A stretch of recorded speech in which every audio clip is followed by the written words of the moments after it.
Um, Hopefully you are patient with us. We just came back from closed session. We had discussions on negotiations and employee discipline and employment. And we also discussed the superintendent evaluation, and the only action that we actually took, which we've done it we've already had done it, is signed the evaluation, the superintendent, and it's a positive evaluation, and we signed it. And on the agenda tonight will be his contract, and we also have school closures and a bunch of other things. So with that, we also discussed the expulsion, and we'll be voting on that later. Thank you again. So at this point, we're going to do the Pledge of Allegiance. Do we have anyone that would like to lead us on that? And point of order, we had agendized public comment prior to. Oh, I'm sorry. That's okay. I read it wrong. I apologize. Okay, no problem. That. Since school's over, it's just adults. We're the kids, right? Huh? We have Cesar. Oh, Cesar, why don't you lead us in the pledge, if you would? Okay.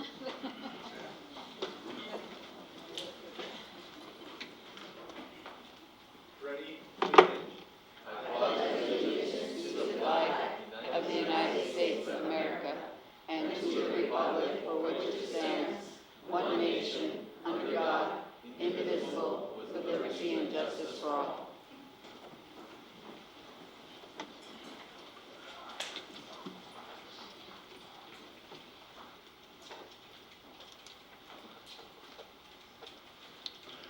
Thank you. So I already did the report of what we discussed in closed session.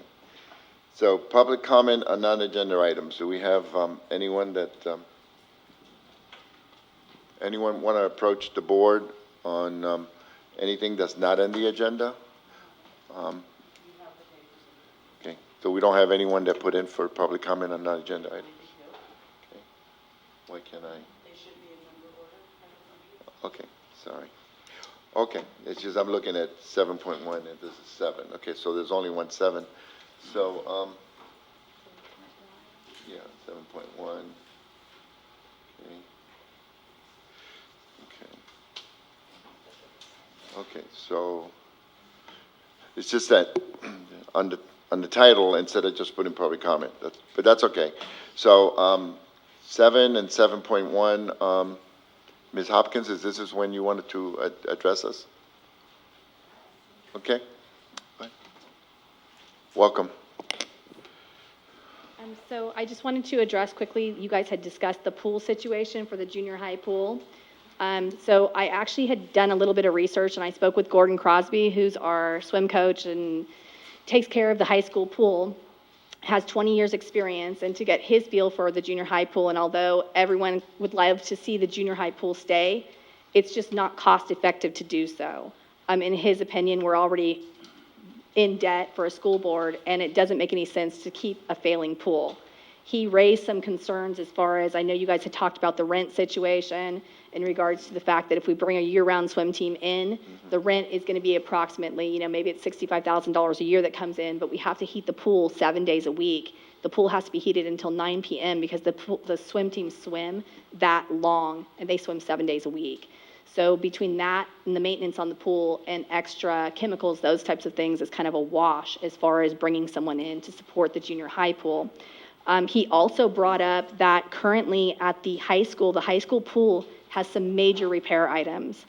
The pool has not been resurfaced since the pool was originally built. So a pool is supposed to be resurfaced, meaning that the gunite or the plaster is supposed to resurface every 10 to 12 years, and our pool has never been done. I actually have pictures for you guys. I don't know if you guys want to see them or not, of the pool that were taken this morning, so you guys can actually see exactly what I'm talking about. The pool has rebarb actually coming through it and several different marks, pop marks coming through where cement is breaking in the pool. Also, the gutters are in need of being replaced. Oh, by the way, the cost for that is about $200,000. We called Four Seasons Pool, which does commercial, and it would cost approximately $200,000 to have it redone, and it does need to be redone. Gordon also stated that the gutters are in massive amounts of repair need to be done on the gutters. The pool is actually an overflow pool, which means that the water flows into the gutters, and it's supposed to be recirculated through the pumps. And that's not happening because the gutters are so broken that the pool's actually not even functioning properly. They've been fixed several times as far as the grout in them, but they were built with unreinforced concrete, so there's no way to actually fix them. The tiles can't be replaced, and neither can the gutters. The other problem is there's a second gutter that goes behind this, and it's two pieces of metal that sit like this, but the pieces of metal are breaking, they're coming up. So there's numerous pieces that are trip hazards and also that have caused kids to cut their feet on the metal. He and the other coaches have tried to fix this, and maintenance has tried to do like repairs to it, but it's just not working. These are things that need to be fixed. The I'm cost sorry. of that is. I apologize, we're out of time. Did you want to finish? Go ahead. Well, if I could, I mean. No, go ahead. Okay, he would be here, but he's actually coaching right now to present this to you. The cost of the gutters is $150,000. There's also on the pool deck rebar that is coming through on the pool deck that's coming through on it, which needs to be addressed. And then the bathrooms are actually, the toilets are broken, overflowing, where every time the bathrooms are used, and I can attest to this because my daughter swims, that they overflow and fill the bathroom with sewage. Okay. So obviously, nobody wants to have that. And the other thing I do want to say. I'm sorry. We're giving you more That's- time. That's okay. Okay. That's okay. Thank So you. do you guys want the pictures? So you Sure, can sure. see what Why it not? is?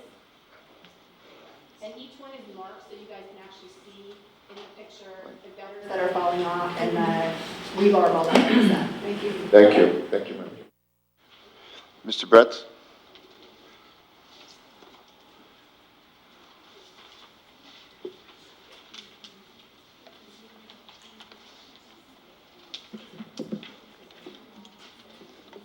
Members of the board, in late October, President Rodriguez visited the Newark campus, and we had the opportunity to discuss some of the positive changes that were being made. We discussed how the campus had changed simply by adding the Pledge of Allegiance, something that hadn't been done since 2004, 2005. We discussed the hiring of new people and how we were looking forward to seeing plans to remove the school's detention room and having it replaced with an alternative to suspension center. As is typical with Marines, we concluded our conversation with Semper Fidelis, a phrase that means so much more to Marines than what people typically know as always faithful. For Marines, it's a reminder of the sacrifices that so many have made and a reminder to always be faithful to our Marine Corps values: honor, courage, and commitment. How far we have come from that conversation is truly mind-boggling. I would be remiss in my duties as an educational leader and a Marine if I did not share with the Newark community my beliefs that those values are sorely lacking in the current leadership and provide evidence to support my assertions, something that was not done in the statement of charges that I was presented with in February. The last board meeting, board member Cesar Castillo courageously represented the student views, their displeasure at the lack of leadership and the need to make positive changes. Be accountable and transparent. He also stated that the superintendent and the school board reached out to a student to slow down speculation about my administrative leave. Where's the honor in recruiting a student to pass along false information? Nelson Mandela stated that courage is not the absence of fear, but the triumph over it. The brave man is not he who does not feel afraid, but he who conquers that fear. I believe I've demonstrated my courage by exposing the district's handling of my administrative leave to public scrutiny. 17-year-old Cesar Castillo demonstrated his courage throughout this process, as have the parents and other students that have spoken out. In May, I asked the board to look into the actions of the school district, and you chose not to. How is that choice an example of a courageous act? From day one of boot camp through all of the schooling to one's duty station and daily grind, Marines are reminded of our mission and commitment to that mission, regardless of personal feeling, agenda, safety, and even life. The district's mission is to inspire and educate all students to achieve their full potential as responsible, respectful, and productive citizens. How has the district and the board's action in recent months demonstrated a commitment to inspiring students, parents, and staff, educating students, teaching responsibility, and showing respect? Semper Fidelis, honor, courage, and commitment. Trustee Rodriguez, you've said all these words, but you have forgotten what that means. It pains me to say that you are no longer thinking like a man of action or acting like a man of thought. You know what is right, and as I have said before, you know what is easy. It's not always easy to be faithful. It's not always easy to be loyal to a common purpose. We all know that you and the school board have accepted the recommendations of the superintendent and human resources director and rejected the recommendations of your Marine Corps values. Trustee Rodriguez, how are the district's actions a direct reflection of leadership? We cannot have a conversation back and forth, but your time is up. Thank you. Thank you. I appreciate you taking the time to address us.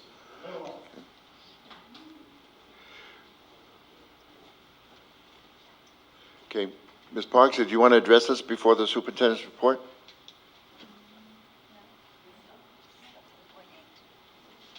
No. 8.1? Okay, thank you.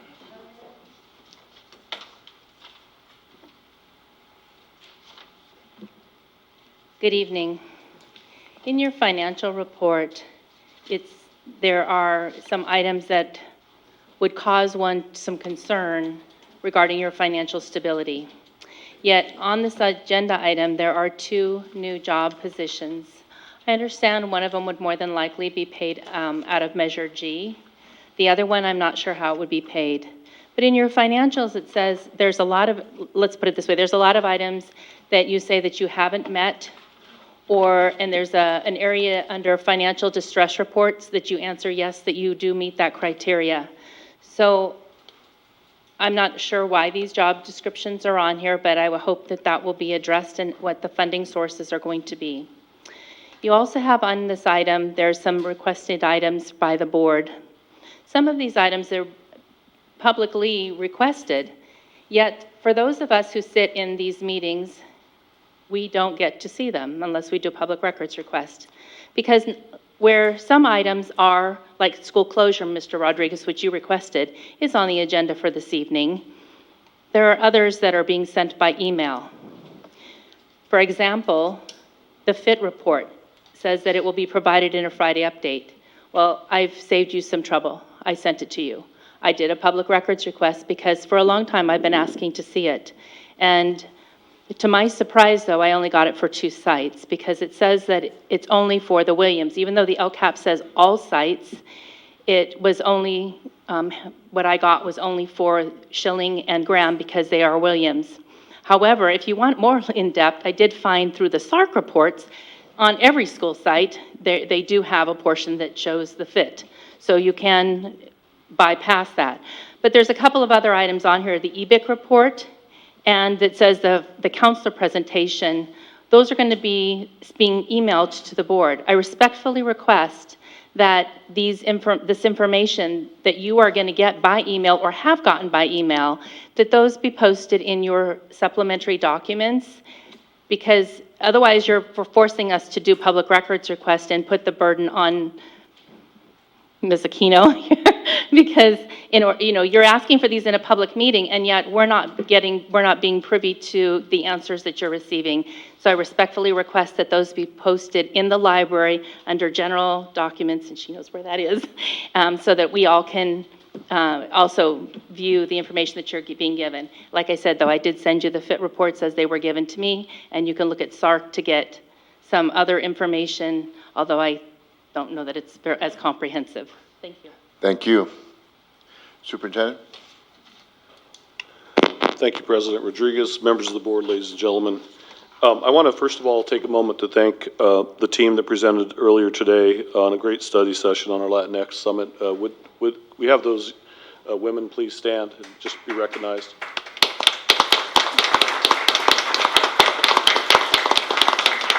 Thank you, and I specifically want to thank you in the sense that you didn't come here just asking for Latinx students, you were asking for all students, so thanks for your work.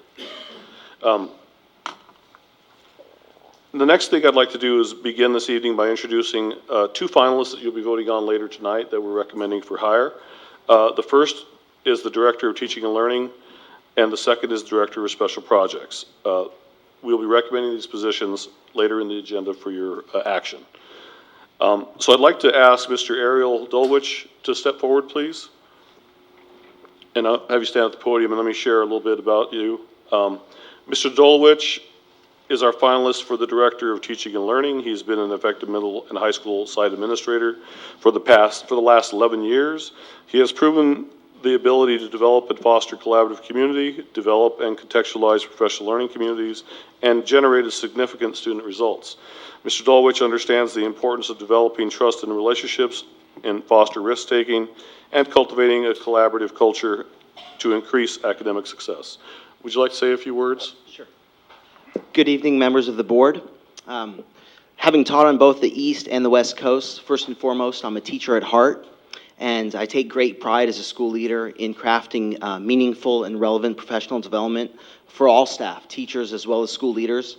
Most recently, as the superintendent stated, I've been a middle school principal, transforming a culture over the past 9 years in Hayward, focusing on student voice forums, as well as a professional learning community cycle of inquiry that was site developed.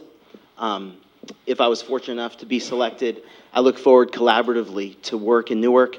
And I know specifically, I'm excited about Newark, hearing everyone tonight. There's a lot of passion. I know it's a tight-knit community, diverse with a focus on equity. And I would look forward to moving all subgroups, all significant subgroups forward together. So appreciate the opportunity if it comes my way. We asked you to, or asked the superintendent to have you address us early. I mean, we haven't voted on it yet, but we didn't want to have you stay here, you know, for another hour. So thank you for taking the time to apply for the position, and it's obvious that you've done your research on Newark and the needs of our district, and so the administration is recommending that we approve you for this position later on in the agenda. Okay, anyone else? Yes, thank you. I now would like to invite Ms. Isabel Cervantes to the podium. She's our finalist for the Director of Special Projects. Ms. Cervantes, folks, comes to us with over 20 years of experience in the area of English Language Learner Services and Director of Special Projects. She brings with her a set of talents that will be valuable to Newark because she seeks to provide solid foundations to build systems of support and community partnerships. Some of her responsibilities included district-wide instructional leadership, DLAC, and LCAP. Ms. Cervantes is an advocate for all underrepresented groups, is highly organized, and a proponent of school reform through educational empowerment. Would you like to say anything? Welcome. Thank you. Good evening, President Rodriguez, members of the board and cabinet. First of all, I want to say that I am very humbled and appreciative of being selected as a finalist for this position, and learning about Newark and our demographics and our Title I schools. I know that my skills and my experience and my knowledge that I would bring, if selected, will definitely be a match. My mission and my vision of educating all students and ensuring that all students have access and opportunities align with Newark, and I just look forward to being part of the team. Thank you. Anyone? I wanted to, again, thank you. Can you tell us where you come from, what district, and Sure. a little bit about your past? Sure. So I am actually originally from Southern California. I'm from Imperial County, where I taught mathematics for 10 years. I have experience working in the County Office of Education as a coordinator of secondary school support coordinator, as well as AVIT regional coordinator. I've done in curriculum and instruction and instructional coaching for many years. In the last 5 years, I've served as a director of English learners and special programs for Sequoia Union High School District. So I've been part of the LCAP and all of the new changes when it comes to our categorical programs since the inception. And I'm pleased to bring all that experience to Newark, where I now reside. I reside in Hayward. I've been in the Bay Area for 8 years, and trust me, I love the weather. It's about 115, 120 degrees right now where my mom lives, and I don't miss that. So you come and you'll be trying to fill some big shoes, the individual that's leaving us. But we welcome you. We want you to know that, you know, from the board standpoint, assuming we approve it, that we're 100% behind, you know, our superintendent and the choice that he's made to replace Ms. Cert. Okay? Thank you. Thank you very much. Thank you. Welcome. Next, I'd like to ask Shar to provide a little bit of an update. The board had asked us to look into how do we beef up registration and make it more accessible to parents relative to registration, enrollment, and just other items during the summer. How do we improve that so we have better customer service? So I'm going to ask Shar to provide a brief update on something she's been overseeing as a project. Thank you. I've partnered with Educational Services, and what we are wanting to do with this being the first year of elementary families registering online, it's been, our elementary sites have done a phenomenal job. They're all in about the 80 percentile, except for a few percentage to have parents. We want to be able to help our parents, and they need to be able to have a place to go in between the time that the elementary offices are closed and reopened. So we are beginning our Parent Information Help Center here on July the 1st. We will be set up with Chromebooks. We have a person that will be there to assist with enrollment, inter-district transfers, online registration, a free and reduced lunch. Any questions that they have, it's a one-stop shop. They won't have to wait and wonder and wait until August 6th. All of the offices, I worked with each office manager personally. Every marquee has been updated stating that their offices are closed between June 26th and August 5th. Parent Help Center is open at the district. Please, online enrollment. Our plan is to also start calling families. Larry's providing us reports with families that are still needing to register, and we're going to support all sites, secondary and elementary. So we'll be doing a phone bank, welcoming parents, asking them if they're needing assistance to register. Our hours, come in, see us, help. So we're excited. We're going to get started on the 1st, and we have a young lady who currently is from the high school who is a 11-month employee. So in her month, she's going to be over here, and she will be working the Enrollment Help Center here. So just an update for the board. I don't know if you have any questions about that. I wanted to thank you, Ms. Aquino, for all the work you do. I know you're the individual that, whether it's the marketing team or that everybody seems to go to, and I appreciate that. And the board has been very adamant about the fact that we want the registration piece to be seamless for parents, because we do have an open school district that we're accepting students from Hayward or, you know, Union City and other districts, and, you know, relatives, friends of relatives, and that's an important piece. And then working with the marketing people to make sure we market our school district, it just, and so it's appreciated. And I know on the website it's challenging, and Member Gutierrez, because of a family emergency, isn't here, but she was very adamant on the website where we can just let our community know all the wonderful things that are happening in Newark, and it's something that we're working on. So it's appreciated. Anyone else? Board comments? Okay. More comments? Okay. thank you. Okay. Thank you, Ms. Aquino. And I'm going to come back to marketing at the end. I want to just clarify for the audience and for the board, the job descriptions that are attached under my report are purely examples. There's been no discussion about creating a position. There's been no discussion about a funding source. But a couple of board members say, what does that look like in the area? These are some specific examples we found. So a conversation for a later date. But I thought attaching them just in the spirit of transparency, that's what we've talked about. But there's not been any hard commitment to do either. and nor would I recommend certainly the pay scale of the senior project manager. That's pretty high. But the other one, it's yet to be determined. So we're not anywhere close to making that happen, but just trying to be responsive to board requests is all that really was.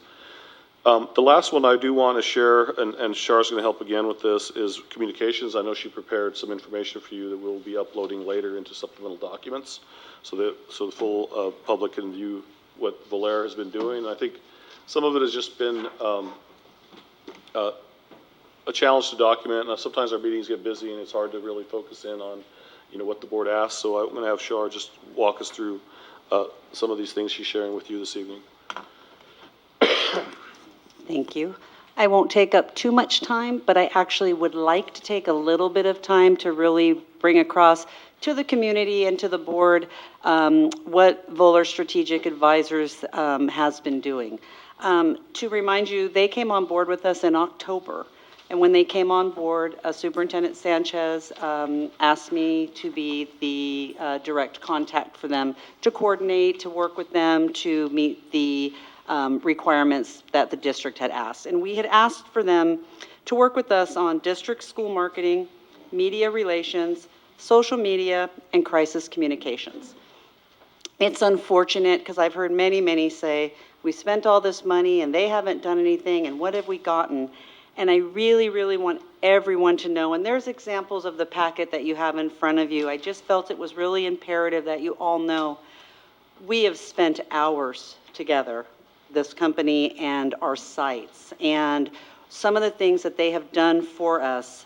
For example, they created from nothing videos that discuss NUSD as a district, kindergarten and TK enrollment, our junior high, and we're still finishing up a STEAM video in which we just have to approve the script, and we're going to have a STEAM video. In addition, during the time that our site admins, so our administrators of our sites, we asked so much of them throughout the year. And during the time that they were being tasked with comprehensive safety plans and SIPSAs, we were trying to get them to work with us on brochures. So this company took that sensitivity, was very patient, and I will tell you, I have in your packet 10 brochure copies for you to see of 10 of our schools, and you will see in every brochure the principal's mark on each of those brochures. They sat with every principal, did everything that they wanted for their school. Their footprint is on every single one. You'll see bridge points, crossroads, every elementary school. We didn't have proper pictures to do that. We didn't have proper logos. So they have recreated this entire PR, and we now have printable copies. So while on vacation, actually, I was working very hard between our sites and Volar, and I want to personally thank our graphic arts department, Michelle and Maria. They have worked tirelessly to find just the proper paper. You wouldn't think paper was a big deal, but you spent all this time to do these beautiful brochures. We want to make sure they look well. So they have gone above and beyond. We're waiting on paper. We're going to have brochures at the builders next week, so before our sites close, when houses are shown, our brochures are going to be there. They'll be in our welcome center. In addition, I wanted to share, for example, the Latinx Summit that you had that great. They took the index cards, the Post-it notes, the notes that parents wrote in English and Spanish. They translated and created this beautiful document you have in your packet that the team was able to use to create the study session from what the parents said. And it was vital that we had that information. We don't have the manpower to do it. They did it for us and did it no problem. Just a couple other things. Press releases. They've done press releases. They have been on standby for us in case of media, if we need media. During the fires, they helped as a countywide when we were needing to close the school for the day. And last but not least, I really want to talk about, we have a Facebook page, and it's our NUSD Facebook page with the symbol.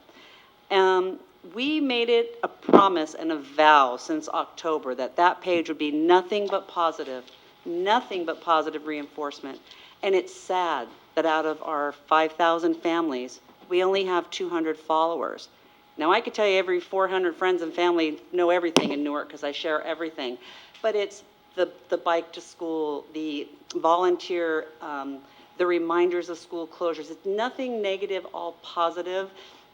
And I wish that more people would look and we would maybe, if we spent as much time on our Facebook as we're doing maybe on some of the other social media platforms out there that are gathering so much attention, I think you'd really see what our district is. Not to mention, we've been doing an enrollment campaign through Facebook. We're doing NUSD Enroll. Our videos are showing, our kids are talking, our teachers are talking, all this great stuff, but I'm afraid no one has seen it. So I wanted to take the time tonight to tell you what the district and this company has done. In your packets, you will see social media results, and they basically tell you how many likes we've gotten, how many people have looked, what the genders, what the age, kind of gives you a picture of what our followers are. But I think we need to do better on our website. I agree with like us on Facebook. I mean, there are things we continue to do, but I just wanted you to know that there has been a ton of time and hours and work for really positive, good stuff. And though it hasn't been seen out there yet, it wasn't for a lack of effort, but timing. We had to be sensitive to our sites and not bombard them, with timings. We wanted the brochures done in January as well, but, again, that's where we're at, and I really just wanted to share that. And unfortunately, last week, we weren't able to project that in our presentation from Volar, so. Any questions from the board about that or comments? Thank you for all the hard work you've done. Oh, my pleasure, my pleasure. Amazing. Thank you, Sharon. That concludes my report at this time, President Rodriguez. Thank you, Superintendent.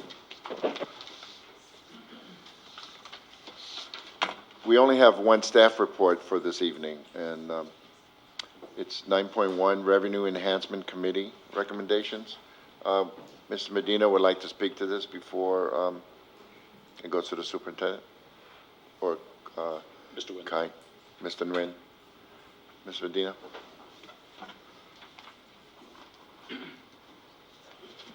Good evening, board members and staff and community members. Thank you very much for being here. I think the Revenue Committee did a very good job and given the board member a good presentation of what we discussed.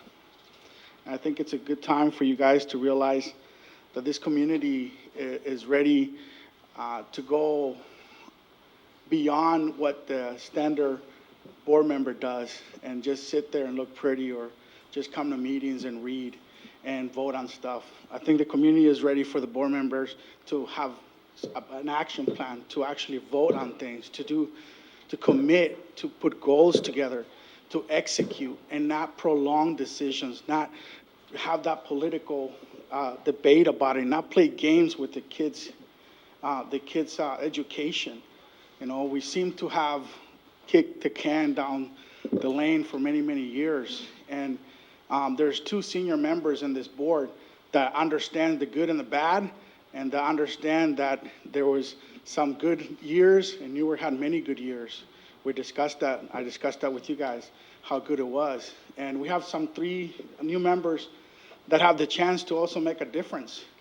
So I'm hoping that the next report, you guys see some real change, that we need the board members to start working together with the city. I was so happy to see the mayor on Monday's meeting because it told me that when I met with them, it was nice to see that he was also engaging with the school board and the leadership there. So you guys have to come together with the new businesses too that are coming into Newark. Newark is a growing city. We're not San Bruno, we're not Redwood City, we're a growing city. And just because there's a trend in those districts that they're closing schools or they have a deficit, our deficit is, I'll even hike it up and say it's 5 million, but it's not. And 5 million in this Bay Area should not be a problem. People work in business, and you know that. What's 5 million gonna do, huh? Nothing. So we can make it, we can tackle that. But you have to roll up your sleeves and tackle it with different ideas, with community ideas. Come together and make sure that you understand the next presentation that's going to happen, because it's going to be a very, very critical point in the success of you guys sitting in that chair. Thank you. Thank you. Okay, with that, thank you. Mr. Nguyen?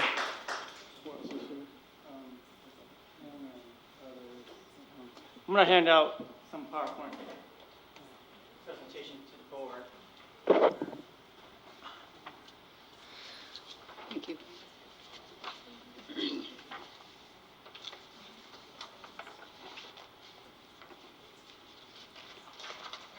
Is this available to the community too? Yes. Just want to make sure. Is up front. Okay. So I want to bring up some of the members that are part of the Revenue Enhancement Committee. Cam, Shar, Simone, Sully.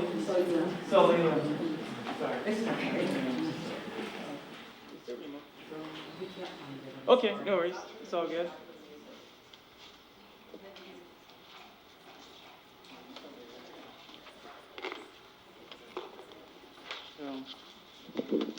All right.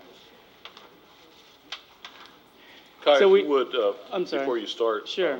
I think it's important to read all the members of the Yes. committee into the record. So I have, not everyone's here that was part of the Revenue Enhancement Committee. Whether they're here or not, I mean, if you have. Yeah, we have Kim Lola. She lives and worked with the city, with Newark Unified School District. We have Ramon, and we have Solila. I'm sorry, I can't pronounce her Zoila? name. Mhm. Sola, thank you. And so with that, I'm going to start. Okay. And Michelle Padilla, Nicole Isaac, and some other, Jennifer. But there was quite a bit of, Wendy Stacy, there were quite a bit of teachers, parents that were involved in this Revenue Enhancement Committee. We met about 5 times. We also had students part of the committee as well, and they gave some really good ideas on how to generate revenues for the school district. We were looking at the educational foundation, and I'm going to speak a little bit more about that later on. Solar, whether we do a purchase power agreement or direct purchase, but if we do a solar investment with a direct purchase, that means we have to come up with a large sum of dollar to purchase an outright purchase of solar investment. Or we can do a purchase power agreement where a vendor will come in and they would install solar, but we would have to purchase utility power from the solar company at a fixed rate. We'll also look at other avenues such as YouTube.com. Unfortunately, with YouTube.com, we don't have that many hits during board meetings. We probably have like about 10 or 12 hits, so we probably won't be able to generate a lot of money for that.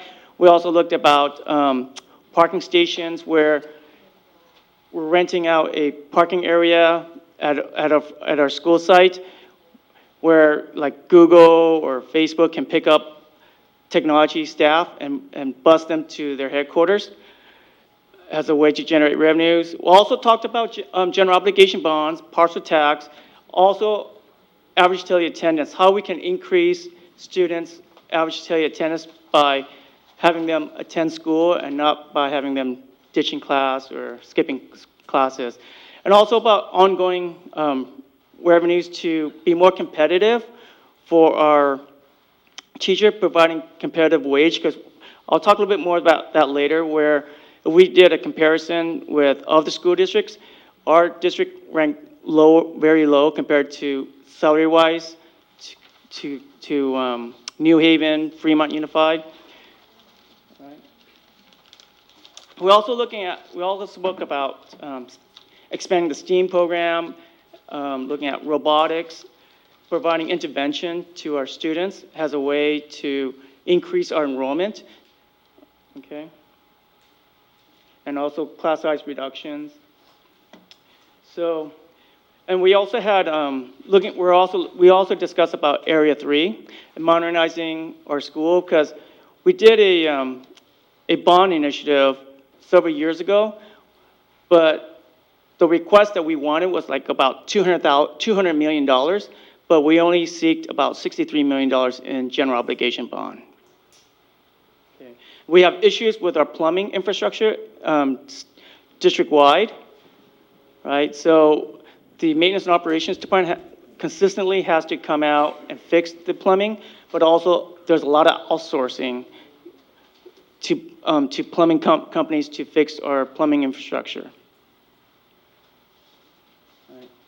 So with that, on April 11th, based on the information that we gathered from our first initial meeting regarding, some community members want to know more about the Education Foundation, how they can generate revenues for the school district, and then also about average daily attendance. So we had guest speakers from our former staff member, Bill Witten. He's the former People Service Coordinator, as well as Larry Simon. He spoke about where our student went to when they left our district, why they left our district. So Mr. Chance Grindal, he was the assistant city manager, a former assistant city manager for Newark Unified School District, but also the president of Newark Educational Foundation. He informed us that their education foundation can do more, but they don't have the manpower to seek donations from organization. He did try that in the past, where he sent, he would visit IT companies asking for donations, but the most he would get is a nice letter from those IT companies and say that thank you for seeking out for donation to organizations. But that was the most that most organization would do for our school district. I'm assuming other school districts, nonprofit organizations also seeked out donation from IT companies in the Bay Area. He also mentioned to us that for Area 3, in the new residential area that's being built right now, he stated that that Area 3 is designated for an education school site, and that if we do not build a school there, there's a possibility that if a charter or a private school can be built there. If that comes to fruition, then our district will lose a lot more enrollment, because most of the students, a lot of the parents will want to send their students to a brand new school. But that is from the word from Mr. Terrence Grindal. So we also talked about the use of facilities as a way to generate revenues. Kai, if I may. Sure. Just to expedite a little bit, I'd like to hear a little bit from some of the committee members. Sure. And I think we can kind of go through the slides at a Okay. little better pace. But I wanted to kind of, maybe some takeaway from the committee members, and, because I know there was some conversation when I was at the meeting recently about how some people came in with one perception and kind of now they Right. have a different perception. But I would suggest if any committee members want to just share some of their items, I think let's go through the slides, but also let's get to the recommendations at the Be end. nice to introduce them also, if that's okay. Yes. please. So, Ramon, I'm going to have you speak some of these, or do you want me to speak some of them? Okay. So we also, to make this quick, we also had a financial advisor to come in to talk about a possibility of looking at a partial tax as well as a general obligation bond.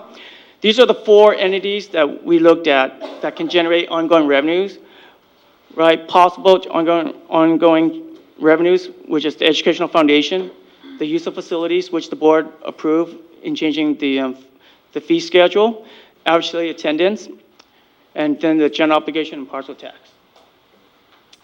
To give you another example, Berkeley Unified School District, they passed a partial tax overwhelmingly back in 2016.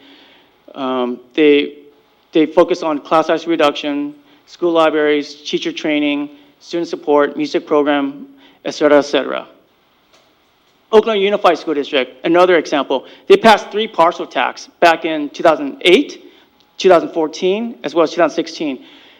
And I can't read that. It states that provide more educational enrichment opportunities for district and charter schools to enrich them with music, art, and world languages, but also pay teachers and educational staff of district schools and charter schools more so they can better afford to live in Oakland where they work.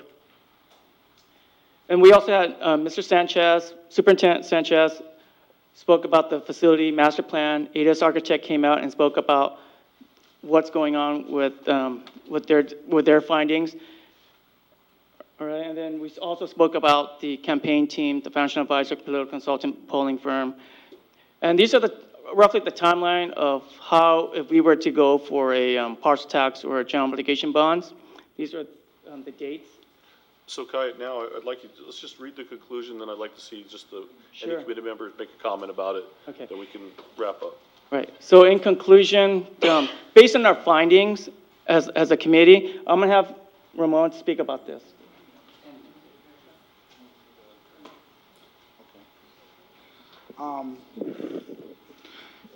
The conclusion, based on the conversations held during our meeting, the Revenue Enhancement Committee recognized that our current methods of obtaining ongoing revenues are not sufficient to provide for the future goals of our district. Therefore, if the board determines there is a need for increased salaries and/or programs that require ongoing revenue, a parcel tax is an efficient way to achieve that.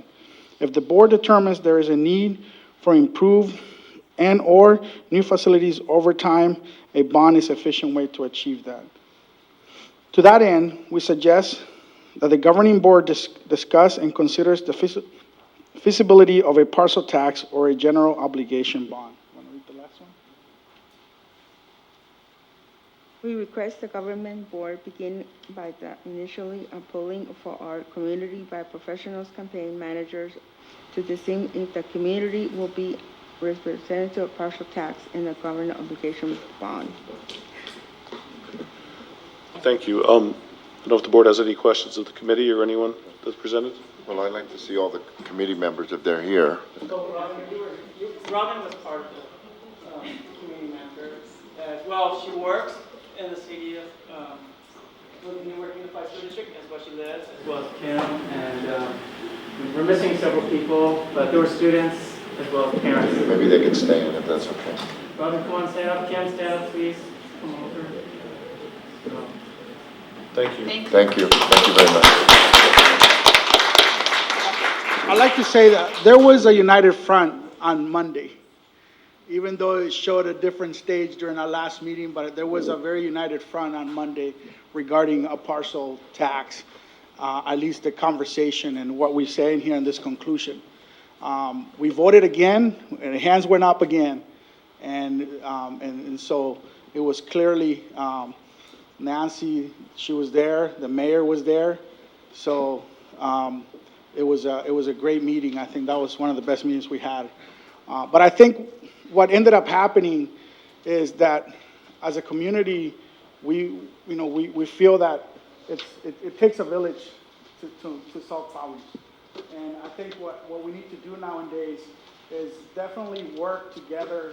And if we can pitch in $50 a year for property taxes and do the things that other districts are doing to ensure that we maintain our teachers, give them proper salary, maintain our classifieds, make sure that they get proper salaries and that they're compensated correctly.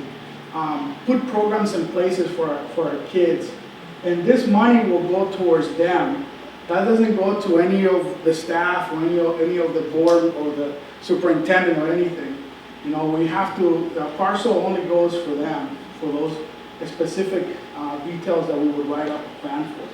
But I think what happens is that no matter what, if we need to compete, we need to compete. And we need to compete with some of those districts that are taking away some of our teachers, some of our staff, because we can't keep them, you know?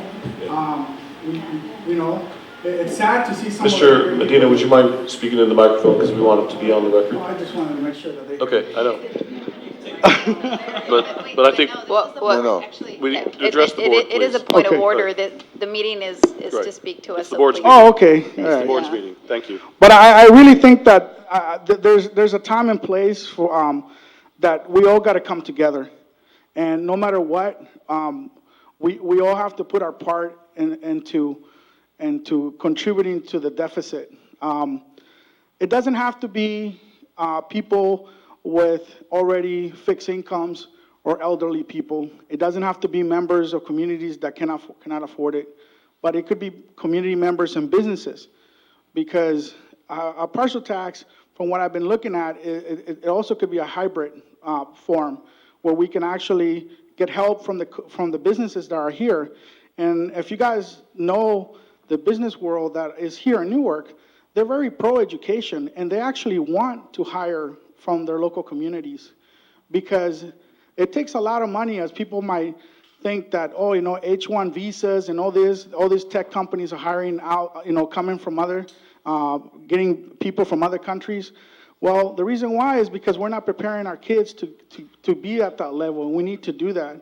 But it takes a lot of money and legal fees for them to have all those visas, and that could actually be put into hiring local people, local pipeline, students coming out, having internships for them.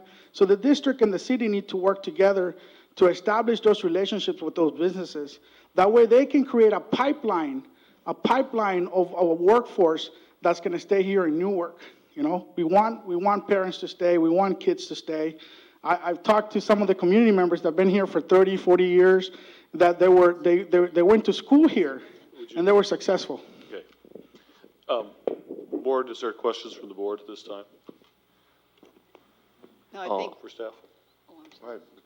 Mr. Johnson? So my question for the parcel tax is there any legal boundary that prevent us from imposing parcel taxes on commercial buildings?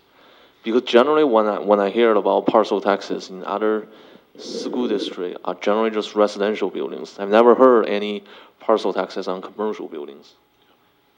I think we'll have to provide that for you at this tonight. It's just information only for the board to take in consideration, and then later, I think the board can give us direction on the next steps. But I'm curious about that as well. I don't have that answer, but we would have to find out. Okay. Well, thank you, and thank the committee. Thank you.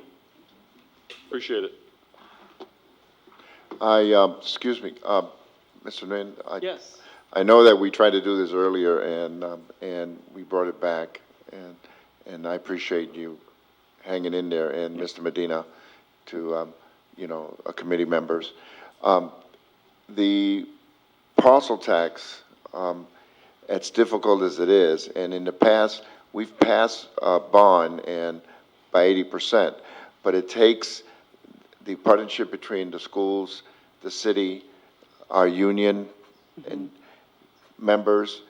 If we don't get together, because you got to get 2/3, so it's very difficult, but it can be done if everybody gets together and we have a chance to put in what we want, lowering class size, so many other wonderful things that we can do. So that being said, it's something that the community can do, but it requires everybody to get together on this, in my opinion. Okay. Did you want to say something before? Yeah, that is correct. Mr. Merritt, the NTA president, he said that he would support looking at the parcel tax. I think what we need to do is get a campaign advisor to come in to look, doing a polling to determine if the community would be receptive to a parcel tax, whether it's by parcel or by square footage.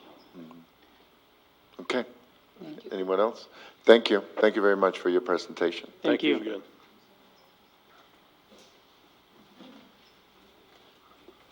Employee organizations, CSEA, then NTA, then our, then NUMA.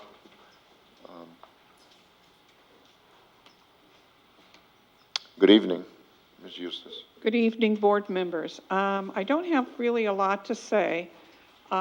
Pretty much what we have coming up for us at the end of July, the beginning of August, is California School Employees Association is having its state conference. And we are sending two of our members here from Newark, as well as myself. I'll be a third one coming from a life membership that I have been able to attend conference. So it is something that we look forward to every year. We have professional growth that goes on during the week. And so those things we look forward to. Our executive board is meeting on the Monday, on the 24th, and we'll be taking and planning out our year. And so we're going to be setting all of our meeting dates. We'll set our event dates. We will be doing all of that on the 24th. And then our negotiating team for the next negotiations is meeting on the 27th, and we are preparing for that. So with that being said, I'd like to kind of say a couple of other things. Is during the summer, most of our employees are on vacation, but a lot of our employees that work in the maintenance, gardening, custodial areas are working this summer. This is going to be a short summer, and they're going to do their very best. I've heard that from all of them, including the supervisor down at the corporation yard, that they will do their very best. But we are shorthanded. We don't have enough of the maintenance people to do a lot of the work. We have a lot of repairs that need to be done on our building. So it may not be exactly as you would like it because of the short summer, but they're going to do their very best. So when you're talking about doing a parcel tax, I did not really hear, except for the gentleman mentioning classified. We are like the teachers. We are underpaid. We are so underpaid that it's hard to get anybody, such as an HVAC employee here in the district. We can't get a plumber. But you're paying out money, contracting it out, much more than if you've hired somebody at a decent pay. So if you want classified, lives here in Newark, you want support, you're going to have to include us, and we're going to have to see it on the paper in order to get the support. We live here. So I just thought I would mention that, and I was on that committee as well. Thank you.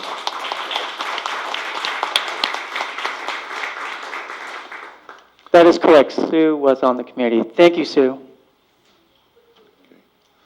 Anyone from Newark Teachers Association, NTA?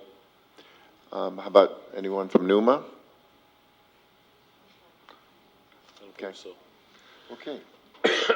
So we move to new business, item 11.1. Yes, good evening. I'm going to ask our Director of Special Projects, Ms. Robin Sturt, to come forward. She will be speaking to our newly updated English Language Learner Master Plan, and I think she's got a few folks with her also to highlight. Hi, good evening, Board President Rodriguez, board members, Superintendent Sanchez, and Executive Cabinet. I have the honor and privilege to stand before you one last time tonight. Oh, that made me a little... Tonight, I'm excited to share with you. Tonight, I'm excited to share with you the English Learner Master Plan that hasn't been updated for at least 10 years. So we have a comprehensive plan here that entails everything that I shared with you in the presentation a few weeks ago about assessments, initial identification, program services. In addition, we have also updated all of the ELD report cards, and we have also updated all of the forms. So everything is up to current practice, but I did not do this in isolation. So I want to recognize the truly dedicated and hardworking teachers that spent hours and hours with me, making sure that this really reflected all of the work that we do here in Newark. So I would like to ask Ms. Jessica Tomasini, Corey Cruz, and Jeannie Chung to all stand up, and let's give them a huge round of applause.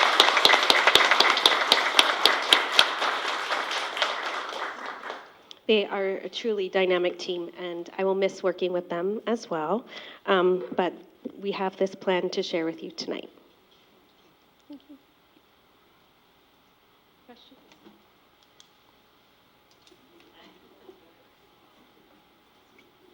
So this is an action item, so... Okay. Thank you. So I need a motion and a second discussion. I move that we approve this plan. I second. Please vote.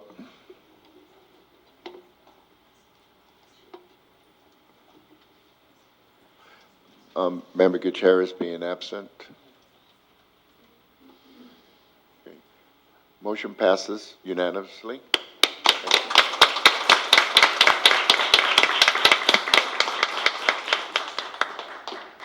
We now go to 11.2, contract with Sobrato Early Academic Language Program. Yes, President Rodriguez, we bring forward a 3-year contract with Sobrato Early Academic Language Program. If you recall, during the year, our director, CERT, and teachers have shared that we investigated, we looked at the EL roadmap that is new with the California Department of Ed as to best practices. And we're available here for questions, but we were able to, I should say, Ms. CERT was able to take teams of teachers and principals to go see this in action in dual immersion classrooms, in structured English immersion classrooms, in English-only classrooms, to really see how this SEAL model would work for our district. We have targeted Title III federal funds that are required to be used to support English learners in professional development. If there are any questions, we are here to answer them. Thank you. So the item before the board is to approve the contract with Sobrato Early Academic Language Program. The total dollar amount is $250,000, and staff is recommending the board approve the contract for Sobrato Early Academic Language Program. Member Thomas, did you want to? Yes, in looking at this, it's very expensive, and it's over 3 years. What's not included in it is the entire cost of the program and the implementation plan.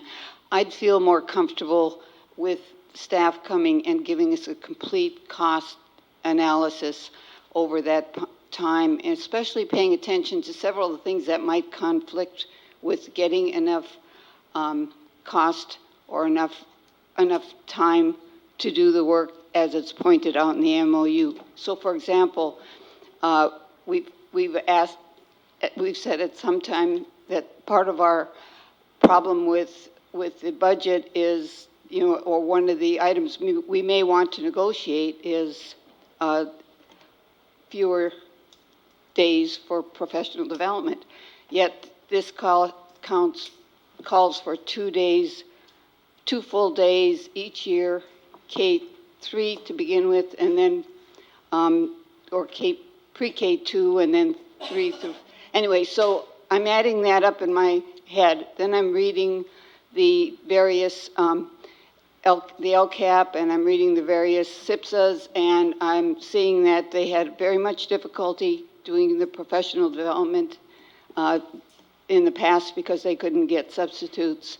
So, I mean, I think it's really important that we have the full cost of the program before us before we approve this one big chunk.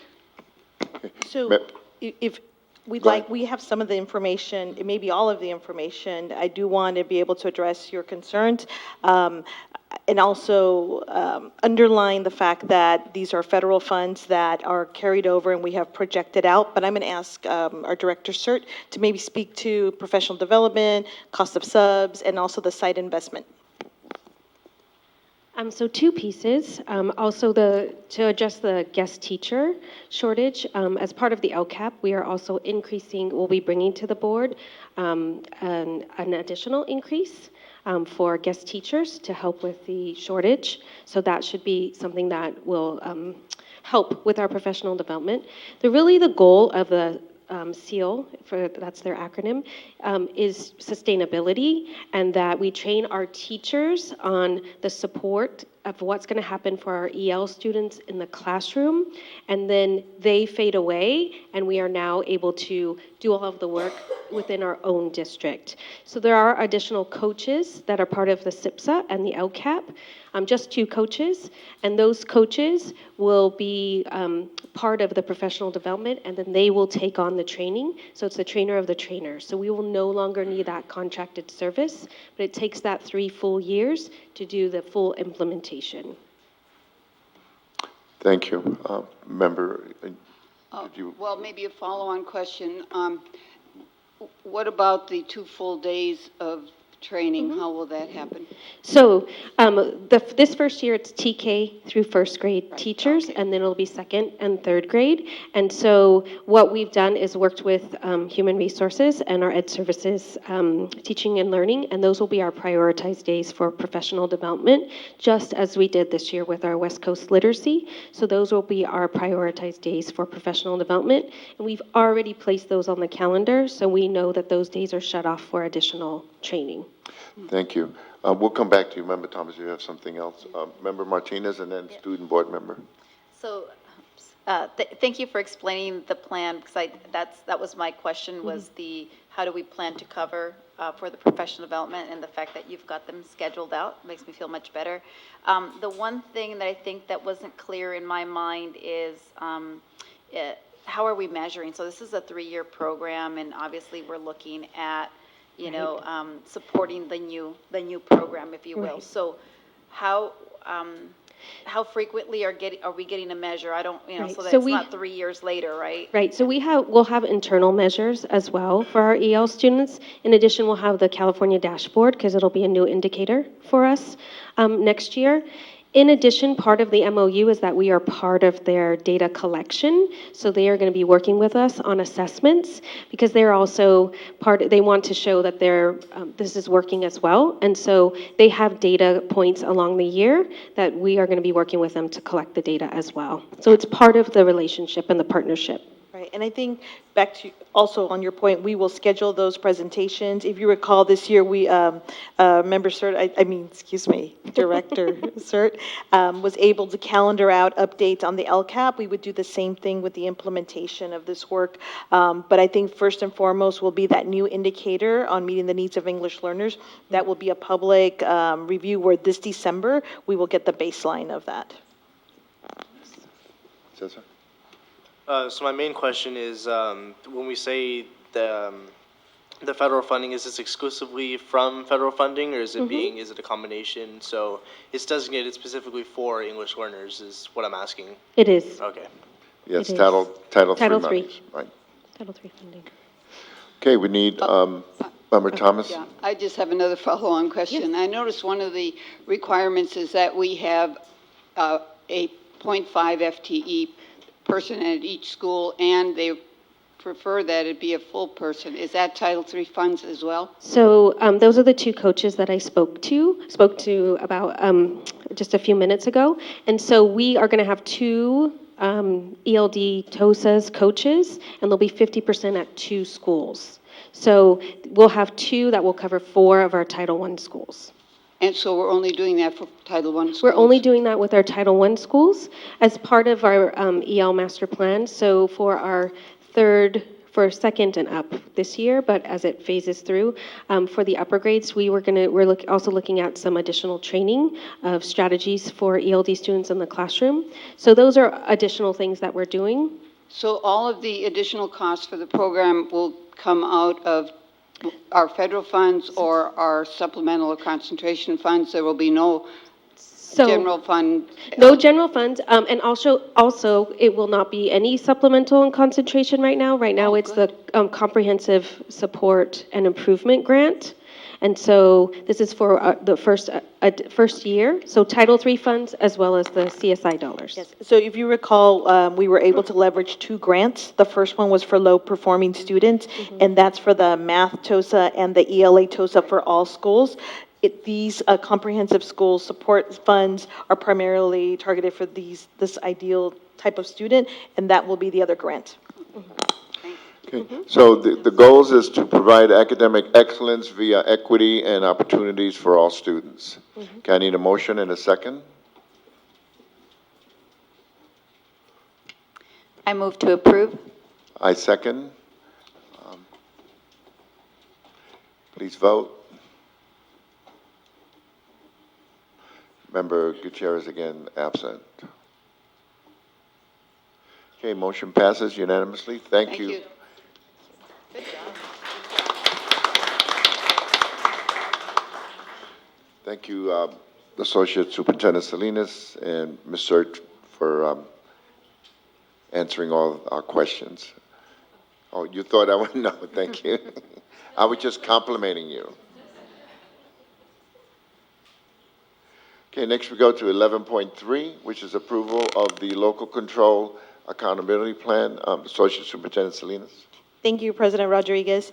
In this item, we have identified the meeting dates when Ms. Cert and the whole LCAP committee met, starting on October 17th. If you recall, at our last Board of Education meeting on June 6th, we held a public hearing for the 1920 LCAP. What we come forward for you today is to review and approve the LCAP. Ms. Cert is here also to answer any questions, but I also would like to publicly thank her for all of her work. I know I also would like to thank our committee. There was a lot of nights spent here working through data and working through the work. So a big thank you to our committee as well.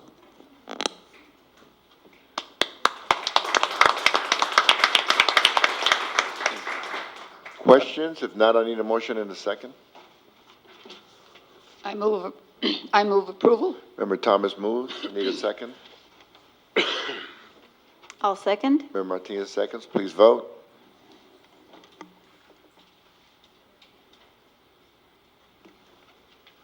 Motion passes unanimously. Member Gutierrez absent. Thank you. Thank you very much. 11.4, adoption of the 2019-2020 budget. Mr. Nguyen, did you want to? Based on the information that was presented on June 6th, I asked the governing board to approve the 2019-20 adopted budget. Okay. And the states already passed their budget. Has it been signed by Governor Newsom? No, not yet. Okay. There may be a revision in July. Right. Got it. Thank you. Thank you much. Let me close this out. Okay, I need a motion and a second. Or discussion, questions? Go ahead. I just want to ask any information about how the state, whether the state is planning to have any special carve-out for the LAUSD. Because I guess the rumor on the street is given 40% of the California legislature come from LAUSD, so there will be a special bailout for LAUSD at the expense of everybody else. Yeah. They went and tried to pass a parcel tax about 2 weeks ago, and it failed. I think this is just a run-up to next year's March Super Tuesday election, as well as the November election. So they're hoping that the community in the city of Los Angeles will approve the parcel tax. There's going to be more voter turnout in March of 2020, as well as November 2020. Okay. Any other questions? Okay, we need a motion. I move to approve the adopted budget. I second. Please vote.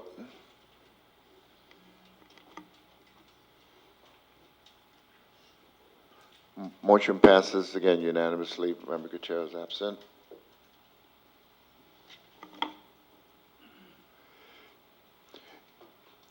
$11.5, ratification of tentative agreement between Newark Unified School District and the California School Employees Association, CSEA Local 208.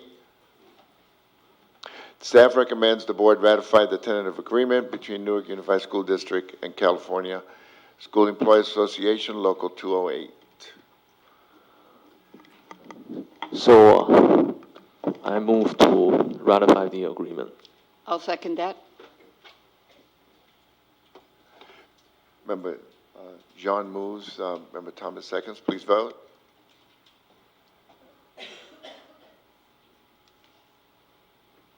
Motion passes unanimously. Mrs. Eustace, on behalf of the board, we appreciate California School Association, all your all the individuals that serve on your committee. Do you want to come up real quick, if you don't mind?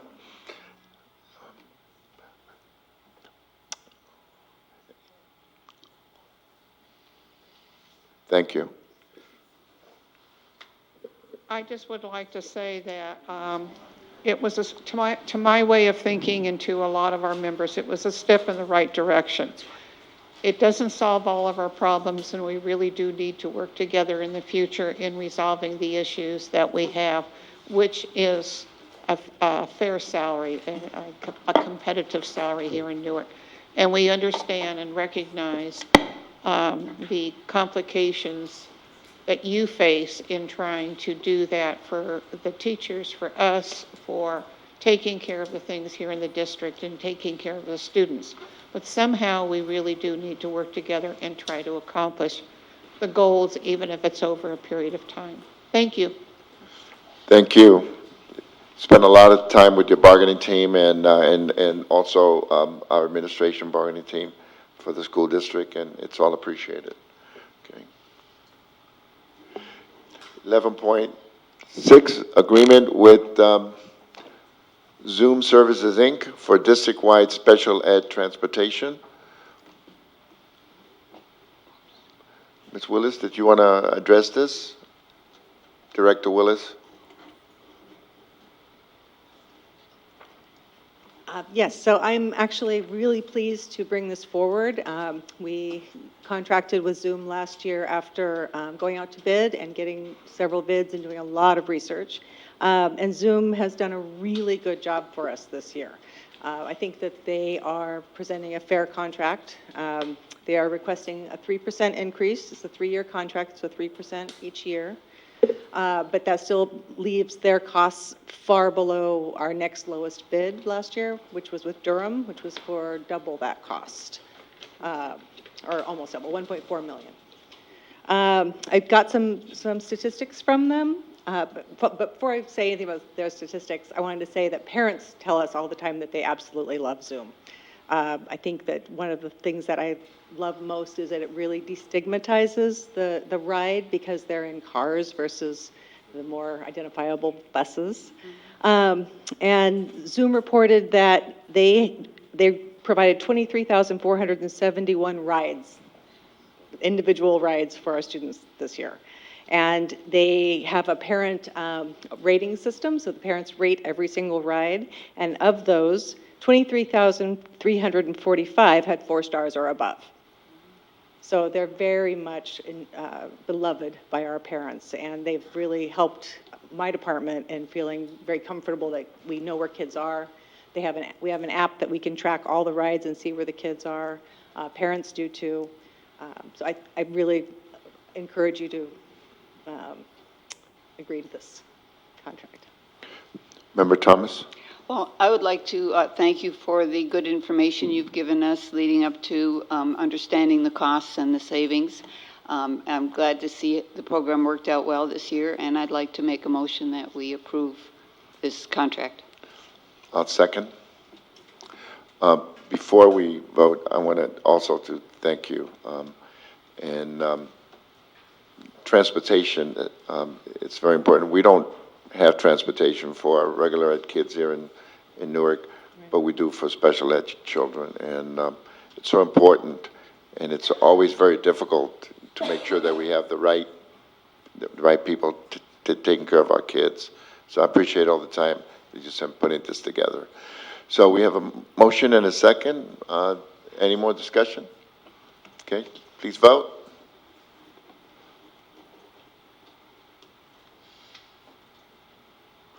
Motion passes. Thank you, Ms. Willis. Appreciate it.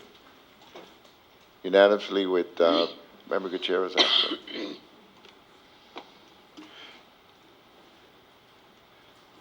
11.7, categorical exemption for stadium lighting at Newark Memorial High School. Did you want to address it, Superintendent or Ms. Nguyen?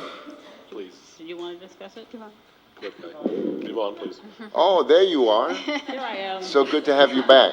Yes, I am having a regular meeting with you all. No, every time you come, you talk about giving us money, so I appreciate that. Okay, well, this one is to follow up on the stadium lights that were approved, the bid last, as I understand, the last meeting. And because the lights at the stadium area affect the neighborhood, we are required by California Environmental Quality Act laws to notify people that something is going to change. Now, I think it changes for the better because the lighting will be less. There will be no acoustical noise created by the lights themselves.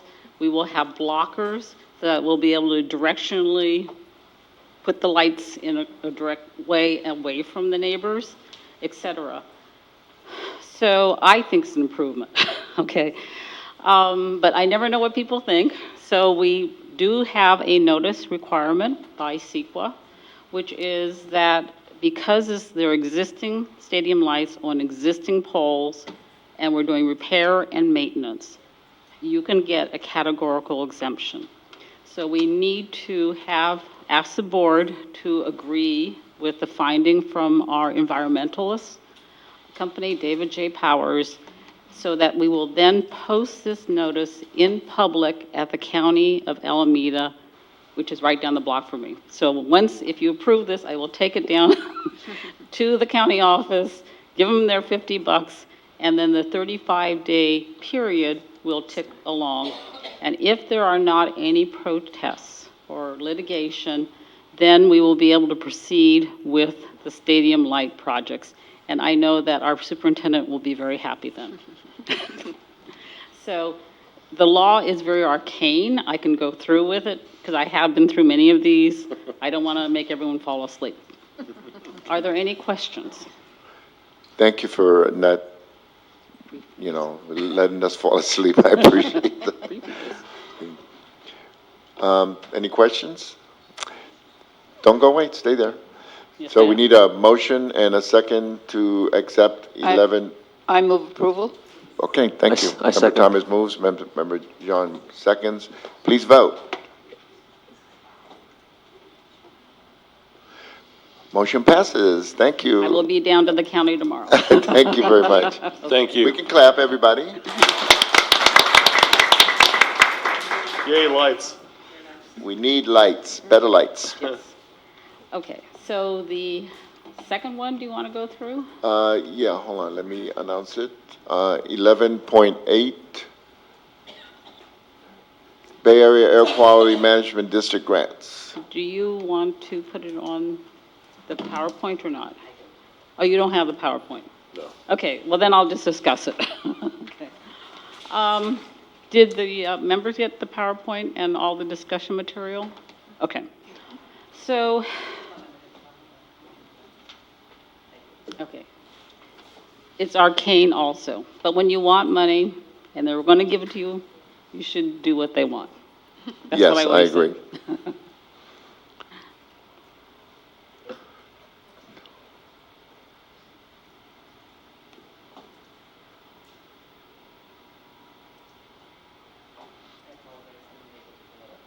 Okay, well then we'll just talk about it. Staff requests the board approve the bus grant application for 5 buses and the related electric vehicle charging stations and infrastructure. Okay. However, I just want to tell you that there are many things that Bay Area Air Quality is giving to Newark. We are going to get 2 mowers, okay? So you don't have to replace your mowers. You're going to get them for free. I don't even charge for my time, okay? I just give them to you guys. Appreciate it. Because I'm getting really good at garden equipment. Not that I could drive it, okay? So the second, as I've been working closer with Bay Area Air Quality, they also are trying to encourage diesel buses to be removed because they're really bad for asthma, everyone breathing, et cetera. So there's a big push by the state to replace them. So I have put your 5 buses in the hopper. I already got a initial conversation back in this round, that they would really only like to replace 2 of our buses. But they would also replace the CNG. You have compressed natural gas in some of them. They will also replace the tanks because they're going to expire this year. And they said, and put the other buses into the hopper for the following year because another $50 million is coming down. It is a very complex project. I can't do it for free because I have been beating my brains out trying to work through this. And I have to dig your ground up, and I'm unwilling to dig your ground up unless I have a specific contract. Because if we get the 2 EV buses, I have to put in new EV charging stations. I got to bring power from PG&E. It's very, very complex. I've tried to include all the costs that I can in the grant, but their grant is not as broad like as some of the other ones where they include our costs.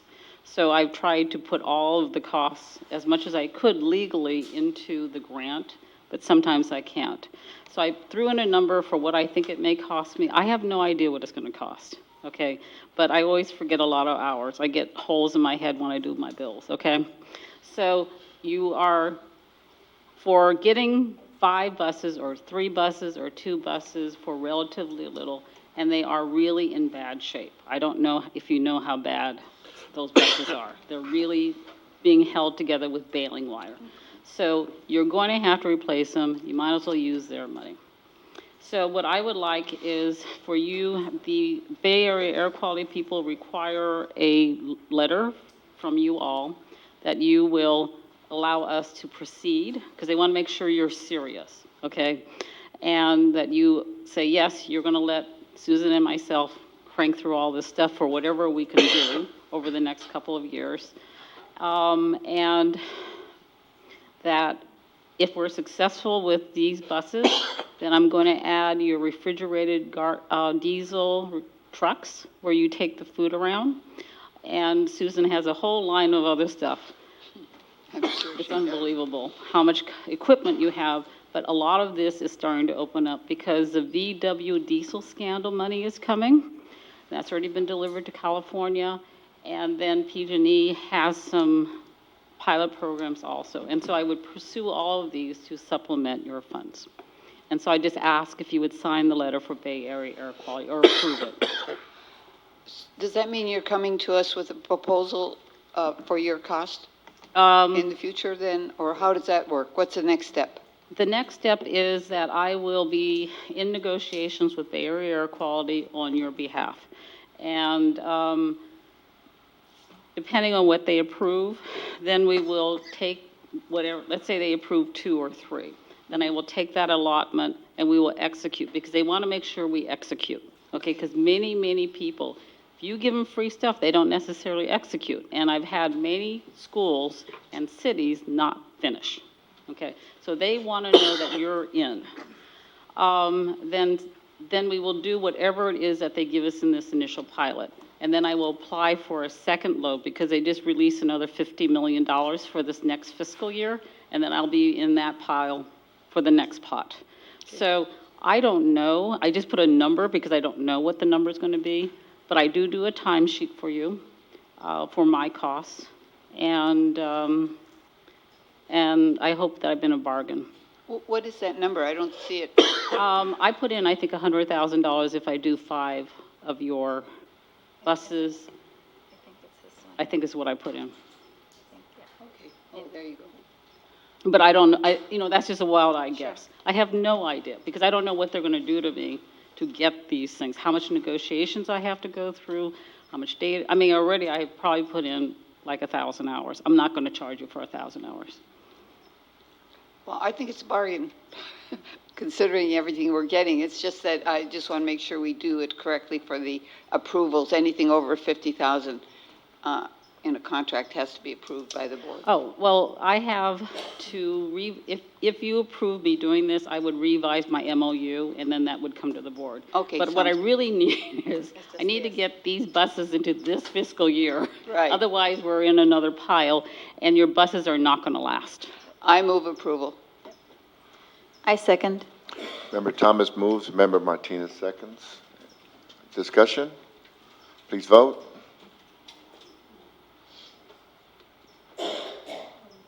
Motion passes unanimously. Thank you again.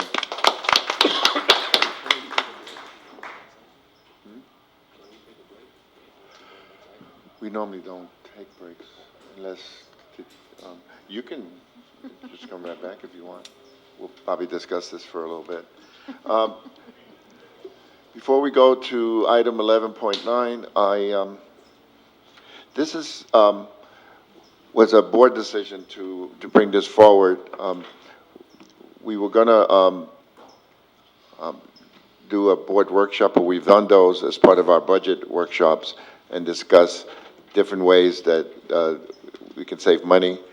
And so the consensus was by the board that we bring this forward so we can have the discussion in open session, and that's why it's there.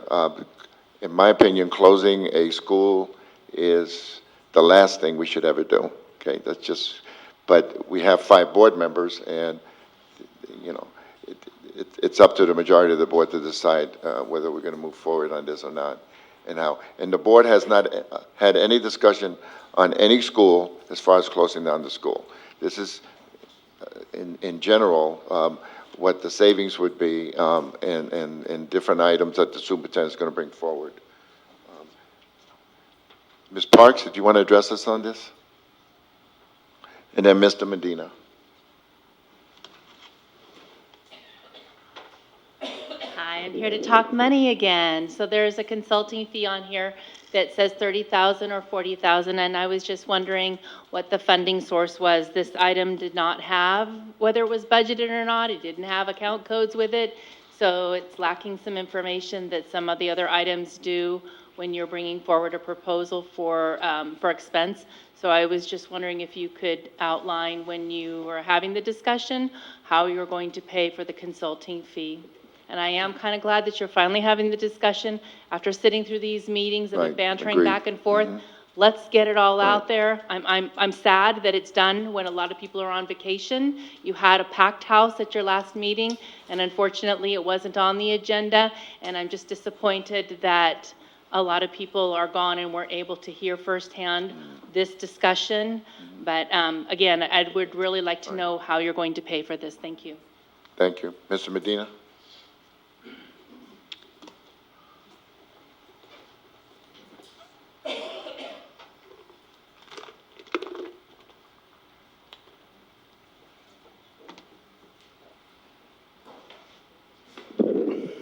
Good evening again, board members. I'm not the type to sugarcoat anything, so I like to tell you right now that I know that you might have not discussed it and about closing music school, but I feel it around. There's just this feeling that happens, right? So I'm not going to sugarcoat it. I'm pretty sure you guys, because music school is low enrollment and all this other stuff that you guys have on your checklist. But I really think that closing a school, any school in this district, will damage the entire district. And as much as you can think you're saving, you might be saving 250, I'll give you 500,000. And that's not enough to actually take care of this deficit we're in.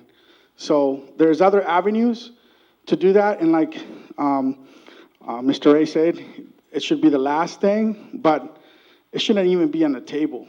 So I hope you guys vote on it and get it off the table, because there's other avenues that we can work together as a community, as a board, as a city, to make sure that that land is dedicated to schools, and understand to have a plan, a marketing plan to increase our enrollment, because we could compete against the private schools. There is ways to do it, but you guys got to reach out. And don't be shy if you don't know. I think the biggest part that some people in leadership don't do is admit that they don't know. They think they have to know everything, and you don't have to know everything. You reach out, and there's a lot of experts in the community that can help you, but you got to reach out. Don't think you're alone in this problem.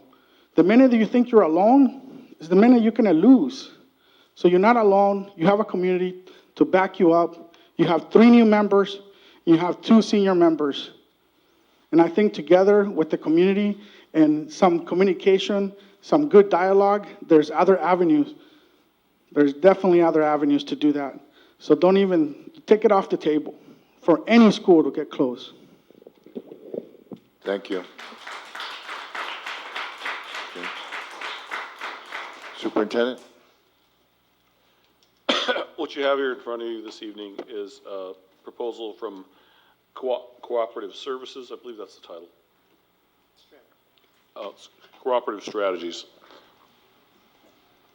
And This would be the first step if the board decides to go forward and explore this. This is not recommending a school closure, but it does study the possibility and feasibility of it. So depending on board direction this evening, it would hopefully put this to rest once and for all. And I think that that's part of the discussion that you have in front of you. As far as funding source, I don't know if we've looked that far until we hear board direction. This is something you want to do. We would have to identify a funding source. We've not done that until the board gives us direction to do so. So that's to be determined tonight. And there might even be the question of, is this even the company we want to use? I don't know.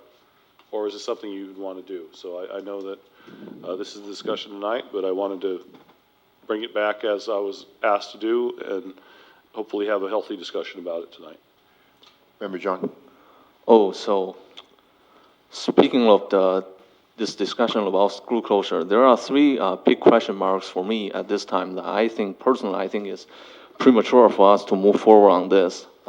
Number one is that this year, this summer, we adopted a new registration system, so we don't really know the next year's enrollment regarding our district, whether we're going to have flat enrollment or we continue to have further decline in enrollment.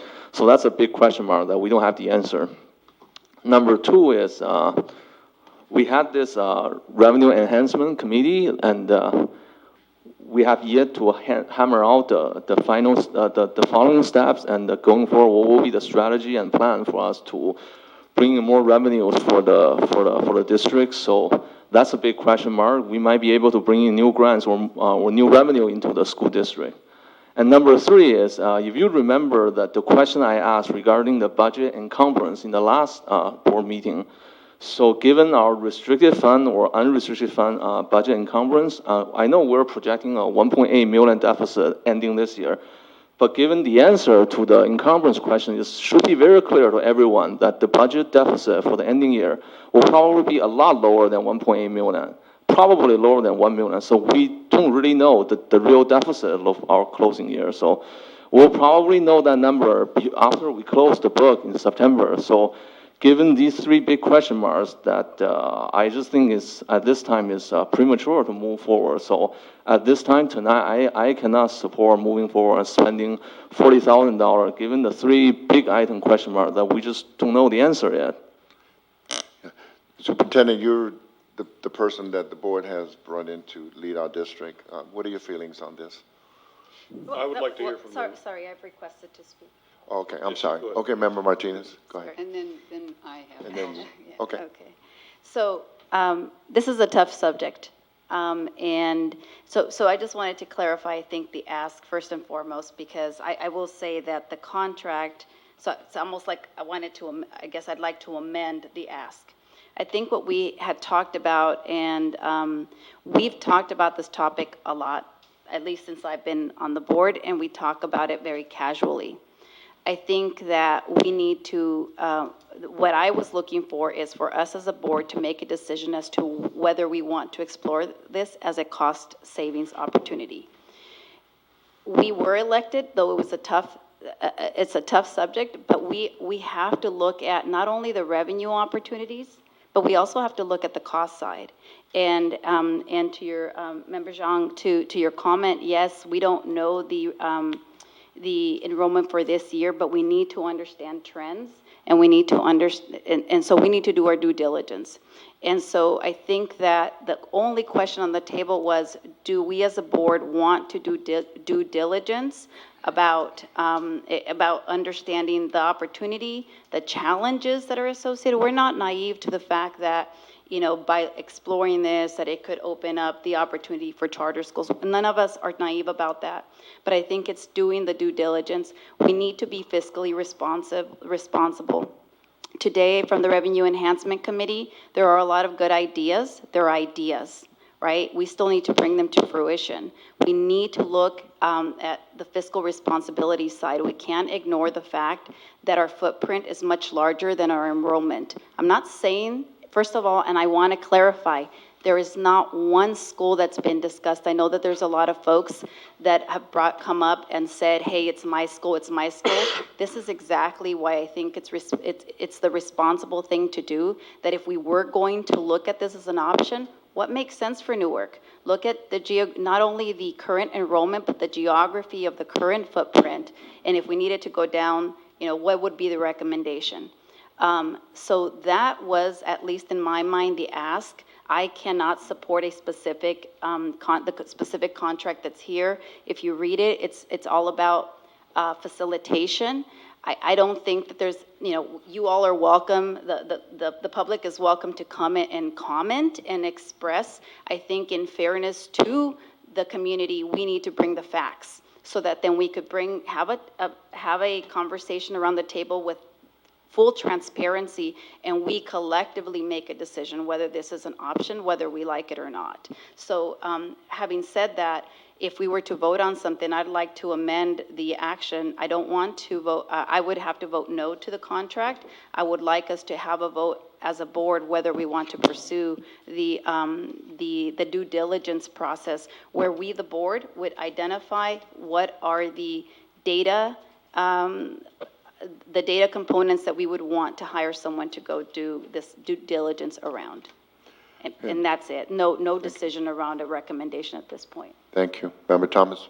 I agree in principle with that. I was not prepared to approve a contract right now at all. I agree with Member Martinez that if we could just say what kind of data do we want to collect so that we know what the potential savings would be, what the impact would be, all those things. And I think maybe to do that, it would be a good idea to have a subcommittee of the board.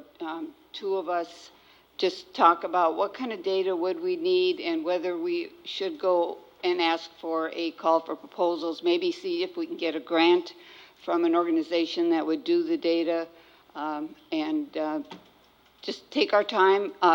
If we take our time between now and September, by September, we'll know if we've met some of the targets for reduction in the current budget. We'll know what our enrollment is.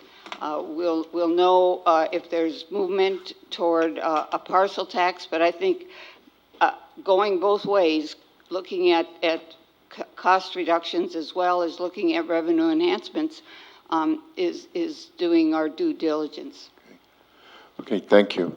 If you want to make a motion, get a second, I'm okay. But I personally think that we just need to just move on and look at ways to increase revenue.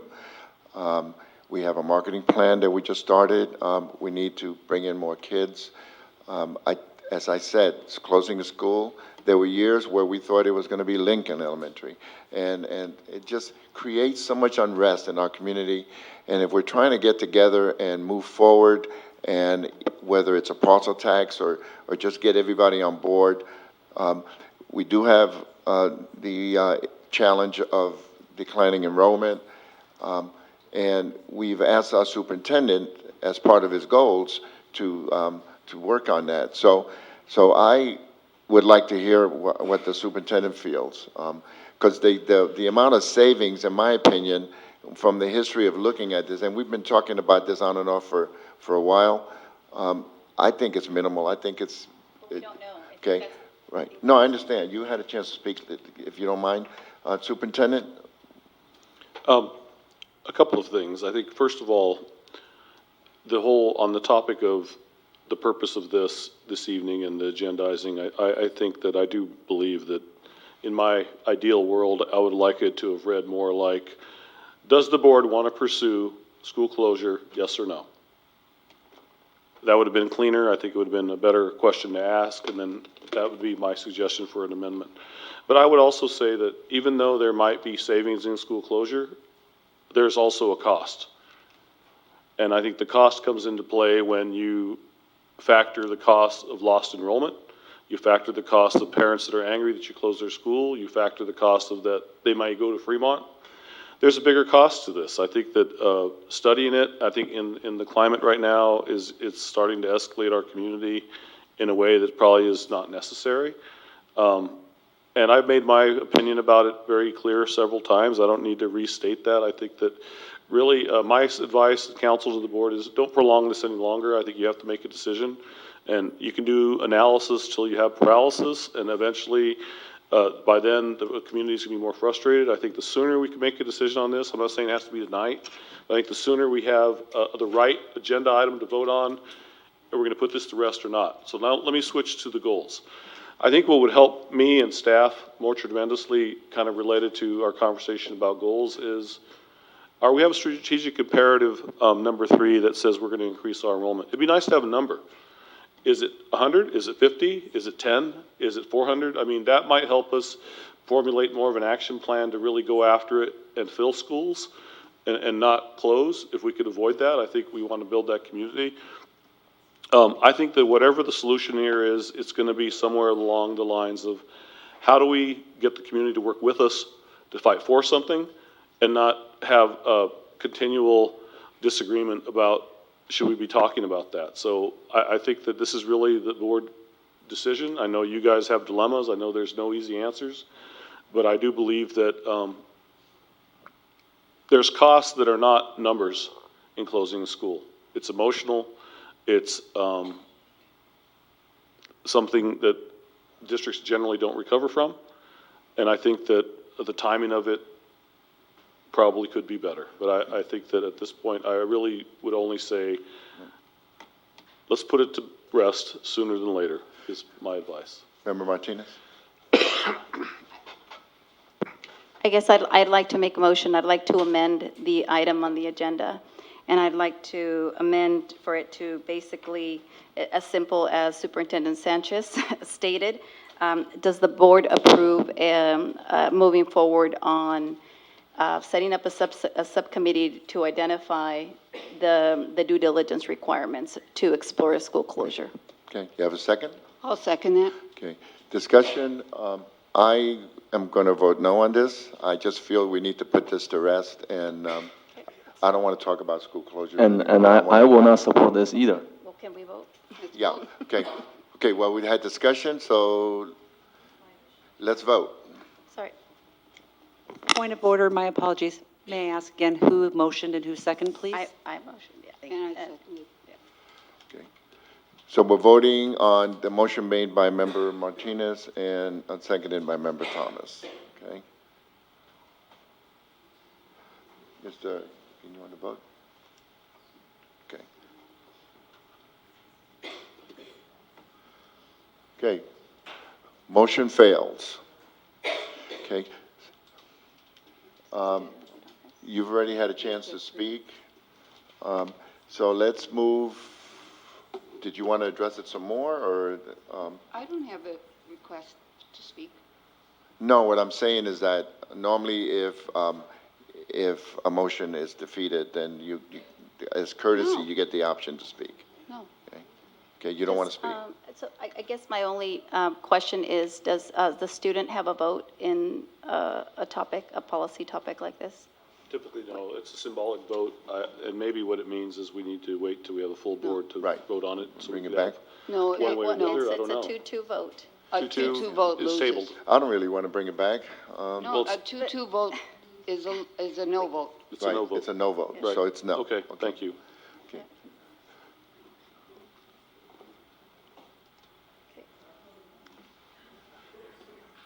11.10, updated school lunch prices for 2019, 2020.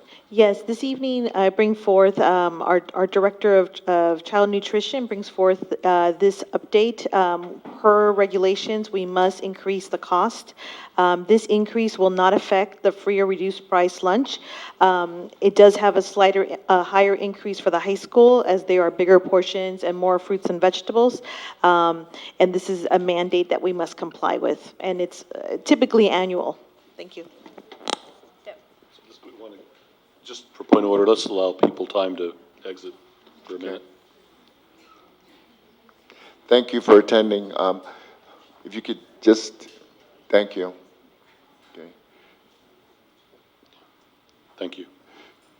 The administration, the staff recommends approval of the updated fees for school meals effective 2019, 2020. Need a motion and a second discussion? I move approval. I second.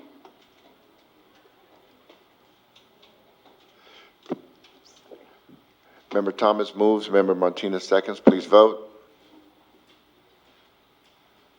Motion passes unanimously. Thank you. Next item is 11.11, agreement with Kidango for the 2019-2020 leases. Superintendent, can you address this? If I may, just a point of privilege, we did have staff here ready to speak to that last one. I just want to thank them for being here and waiting through the meeting. Thank you. So thank you for being here for the forced federal mandate of raising prices. Oh. Thank you. Okay, sorry about that. Thank you for that indulgence. Thank you, thank you, thank you. Appreciate it. Superintendent? Kidango, this is a renew of the current agreement. We are still trying to negotiate some expansion with Kidango, and Ms. Salinas and I have been struggling to reschedule that, but we're going to continue to do that. But this is keeping what we have with Kidango, so it's kind of a status quo recommendation. I move approval. Member Thomas moves. I second. Member Martinez seconds. I'd like to say something. We've had a good partnership with Kidango, and I know it's been difficult and a challenge, but we really need to, we have an opportunity to expand. We only have 2 schools. And Superintendent and I were at the SELPA meeting the other day, and Kidango is in Union City serving special needs kids. So they're open to, it looks like, to open other facilities here, and it would help us with, in my opinion, with recruitment or having kids go from preschool and start kindergarten. So with that, anybody else? Okay, we have a motion and a second. Please vote.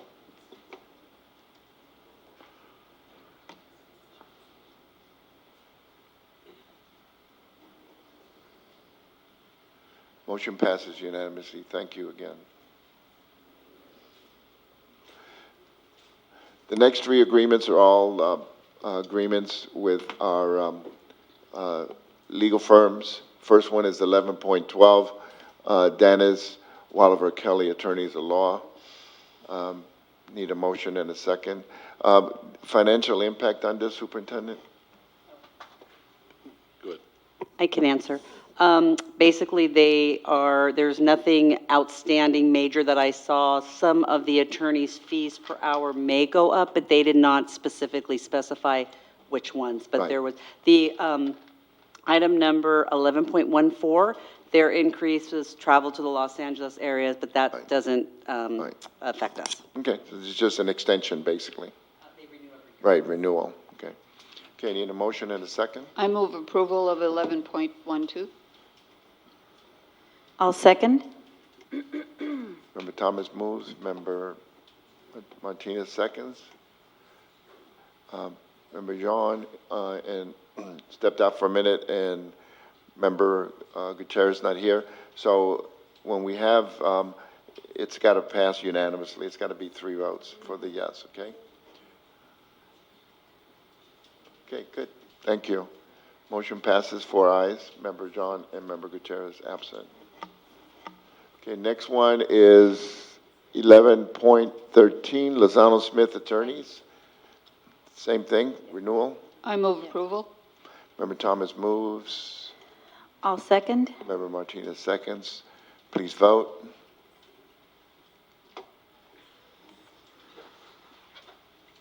Motion passes 4 ayes. Member Gutierrez and Member John absent. Not here right now. One more. 11.14, Doro Dome Law Agreement for Professional Services. Again, a I renewal. move approval. Member Thomas moves. And I'll second. Member Martinez seconds. Please vote.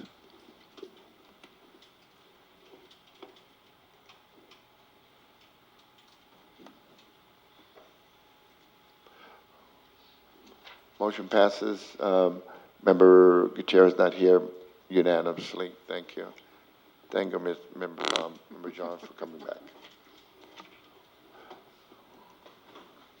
11.15, agreement with AC Transit for the Student Transit Pass Program. May I highlight this, President Rodriguez? Yes, Associate Yes. Superintendent Salinas? Thank you. So last year, I had the opportunity to meet with Councilmember Freitas, who's the appointed member on the Alameda County CTC, and also alternate member Callasas, who shared, hey, Newark Unified has not participated in this pilot where students can get free AC transit passes and reduced cost BART tickets. And so we looked into it, and this year we were part of the pilot project. So we had the junior high and the high school students who were able to participate. I'm very happy to bring forward, we've already met with AC Transit, representatives from the Alameda County Transportation Commission, and the Safe Routes to School folks, and I saw some members in the audience who had participated recently, and also our board members with Safe Routes to School, with this three-way partnership. So a 5-year program for students at Newark Junior High School, Newark Memorial High School, and also our McGregor alternative education students to have free bus passes through AC Transit, and also 50% off a BART Clipper card for the next 5 years through an application process. So I'm very happy to bring, and I know our board has been very supportive of the pilot project, and very happy to share that this evening. Thank you. Thank you. I move approval. Member Thomas moves. I second. Member Martinez seconds. I just want to say something before we vote on this. We've always had an excellent partnership with AC Transit. We have someone that's on the board that, really connects with us, and it's we're their area. So anytime we can save our kids money, and I know they use bus transportation for different reasons, and RP also is involved in this, so it's really appreciated. Thank you for, and thank the city council members for encouraging us to get more involved in this. Appreciate it. Okay. Okay. Please vote. Motion passes unanimously. Thank you. Yay. Cesar.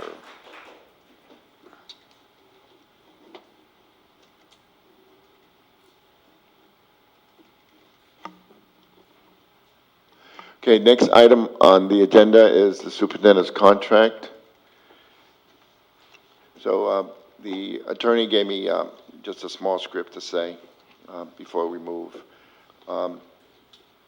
Tonight, the board is considering the superintendent's contract. In advance of doing so, or during so, the board is required to provide an oral summary of the employment agreement recommended for final action this evening. And basically, we're asking to not increase,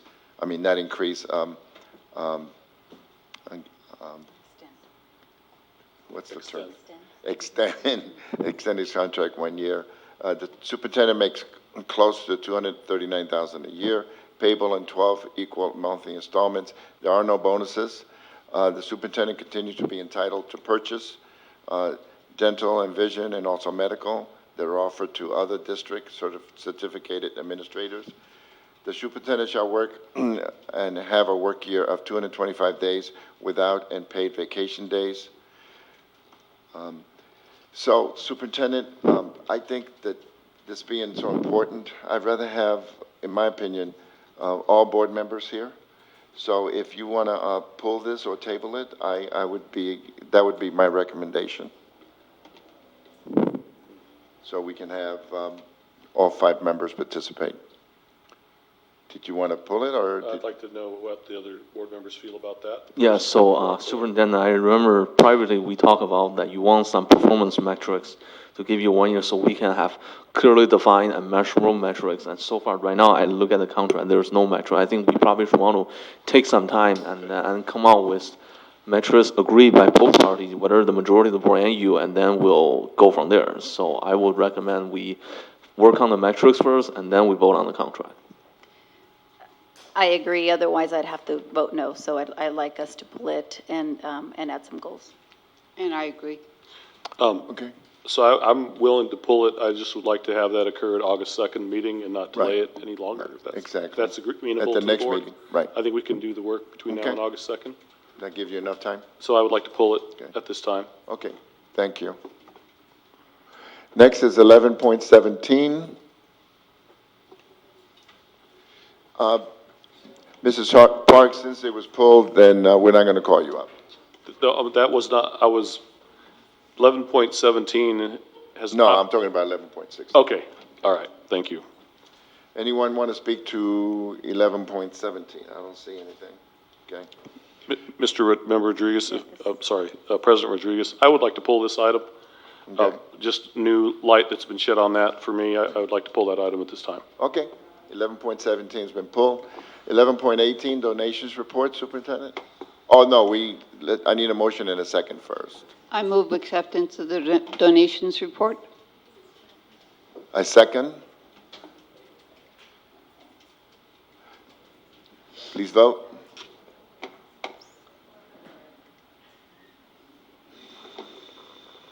Member Thomas, thank you. Okay, passes unanimously. Superintendent? Here we go. We'll help It's a you short with one. this. I don't mind. Okay. In-kind donation of mural painting for Graham Elementary, Susan Villa, for mural painting with sixth grade students. In-kind donation of mural painting for Graham Elementary, Tammy Villa, for mural painting with sixth grade students. $750 donation for Stowe Elementary, Newark Rotary Foundation, for summer reading program. $3,000 for Lincoln Elementary from Rayleigh Supermarkets for a water station. And an in-kind donation of floor materials, carpet tiles, floor seating, lap trays for Newark Memorial High School, special ed, various donors through donorschoose.org for Miss Alyssa Johnson's classroom, totaling $3,750 in donations. We always appreciate when our community supports our schools, and the need is there. And Superintendent, do we send letters out, or are we just? We do. We have a process, so letters will go out. Thank you. As soon as it gets approved.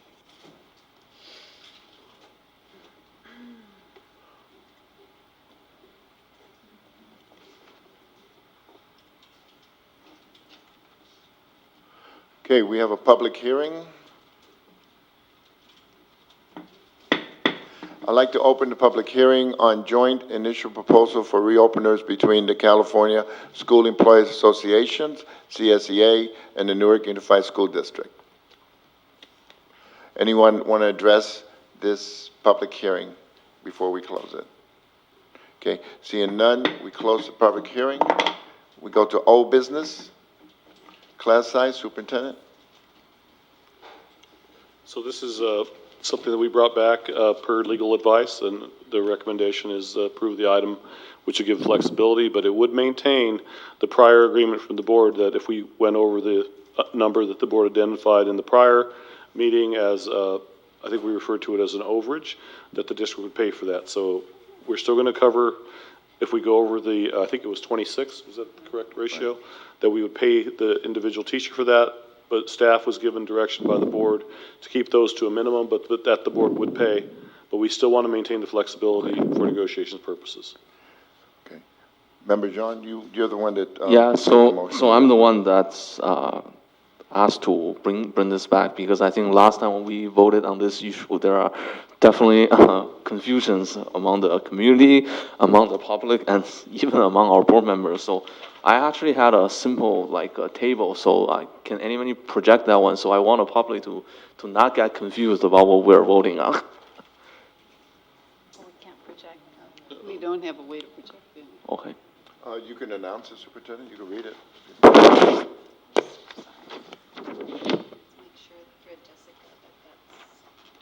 Yeah, pass it down to maybe Jessica. Jessica, can you read that for us? What's that?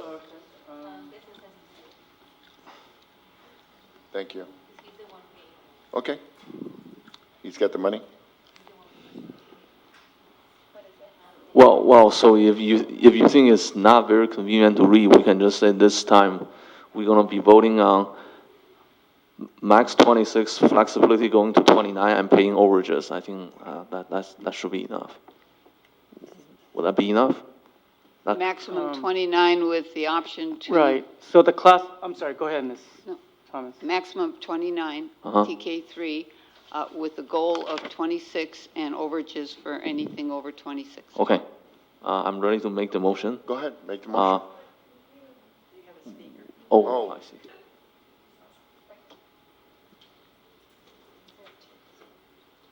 Oh, I'm sorry. Ms. Jones? And then Ms. Chin. Thank you. Good evening. My name is Catherine Jones, and I've been in the district since 1988. I have seen many financial difficulties throughout that period of time with the district going up and down and having money and not having money, and being a witness as a teacher and a parent of children who went through the school district, and experiencing what kind of cutbacks and then when things loosened up and what was available. I've had class sizes of anywhere in primary from 20 to 32. This year I currently had 26 as a third grade teacher, and there were other classes in the district of third graders that were of 15 and 16. And I think one of the reasons that I am up here is because the equality across the board, across the district, which somewhat has to do with how we register our students in the district, and the fact that there are 6 schools, elementary schools on this side, and 2 basically on the other side of the tracks. And I hate saying it that way, but that is kind of the distinguishing line. And it's really difficult. I have, because I've been in the district for so long and I've had so much experience in primary, first, second, and third grades, it's difficult when you have more than 20 to 24 students in your classroom. When I started teaching, we didn't have near as many IEPs and kids with 405s, which are usually behavior issues, in our classrooms. Those students, I love them. They are the ones that pull at my heartstrings, but they are also the ones that take all the time. And those kids that need to be challenged, those kids who are quiet, it's gotten to the point when we get over 24 squeaking to 26, we can't create that bond with our students to be able to reach them in the ways that they need to be able to be reached so that they can learn. Because we're not just educating the child, we're responsible for every part of their life. Their psychological, their emotional, their physical, educational developments. And because we are who we are as teachers, we do it and work our heinies off, pardon my language, but we work really hard to make it a good situation for every student in our class. But when you give us more than, I really want to say 24 at primary, when you give us more than that, it is really hard to meet the needs of every child in the class. And that's very disheartening for me, as well as I know a number of my colleagues. So I just, as you get ready to re-vote on something that you voted on 2 weeks ago, I really want you to think about, I know that there are financial impacts, but you also are not thinking about the students and what is best for them, and how you're going to retain teachers like myself who have been here this long. It's important to me to be able to stay in the district, but it's also hard. It makes me think, even after 31 years, it makes me think, where am I going to be treated better and have a better opportunity to work in the classroom with the students and provide them the education that they all deserve. So please reconsider going over allowing 29 in the classrooms, because honestly, one of my school is one of the 2 or 3 schools in the district that are greatly affected by this. And it's important that we have that equality across the district, that I'm not hearing about another third grade teacher who's got 15 kids in their class and I've got 26, and I've got 4 kids with IEPs and 405s. That's hard on us. Thank and you. You need to retain good teachers. Right. Thank you. Thank you.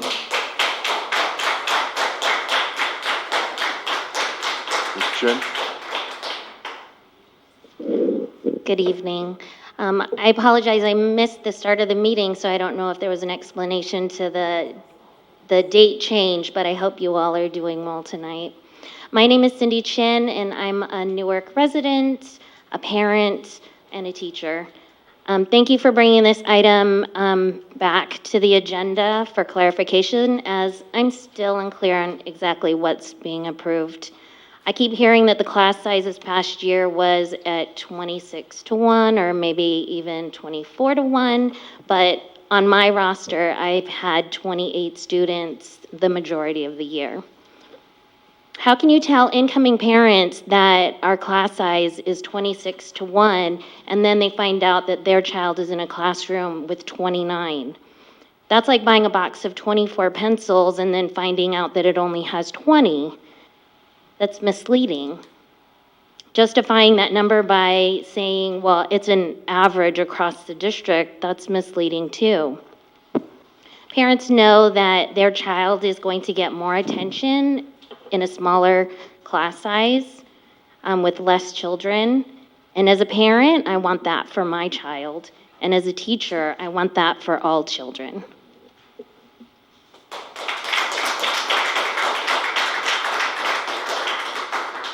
Anyone else? Okay, board discussion? I can go. Is there still any confusion about what we're? The confusion is, in my opinion, Member John, is that it's my understanding that we voted at a prior meeting to go 26-1. Now, Mr. Nguyen, can you address the different sizes throughout the school district for me, if you don't mind? All right. So currently, right now, for TK through third grade, we are at 23.8-1 on average. Right? There's only about 10 classes that are at 27-1, and there are 3 classes that are at 28-1. Our goal is to have the class size to be at 26-1 for 1920. The flexibility will give, by increasing the class size limit, class size maximum, will give us the flexibility to have some classes to be at 28 or 29. Our goal is not to have 28, 29. Our goal is to have it at the class size limit at 26. Okay. So, this is always difficult. When we first started, we put in for K3 class size years ago. We were getting a lot of funding from the state, and that has gone away.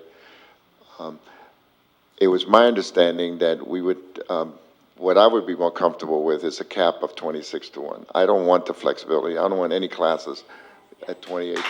No, hold on. Thank you. I didn't do that to get an applause. I just, having, daughters that are teachers and everything, and being in the classroom, in my opinion, it's, I'd like it to be 20-1 if we could, but we can't. So I think we already had an agreement of 26-1, and I don't want the flexibility. So I would be voting no if the motion is to have flexibility of 29-1. So my question is, if we don't have the flexibility going over 26, then we will have overflow of kids, right? Then that will mean what would happen splitting siblings. One go to this school, the other goes to the other school, right? Let me clarify what the board took action on, just because I believe this is the case. The board took action prior to say that if we exceed 26-1, that we would pay the overage. That's all they took action on. There was not agreement on using the flexibility. So the idea of a hard, fast commitment to 24 is negotiated. So that's not, we haven't negotiated that yet, but it's not in the agreement. This is only asking, does the board want to exercise this for next year's negotiations or not? And if it's voted down, that's not something we use in that capacity. If it's voted forward, we would use it in that capacity. So I think that that's the best of my understanding of what we voted on. And I think what it was a commitment to pay for overages, but also to keep the number of those classrooms that are over 26 to a minimum as much as possible without having to overflow families and cause disruption from a school. Keeping siblings together was another factor. That's what I recall. Yeah, so my opinion about this is last night, for this hard cap at 26 is the overflow about separating siblings. For me, that is a deal breaker because just like previously, I voted against starting the discussion about school closure is because many people assume in the community is when you talk about school closure, you tear down the family, you sort of create community blight.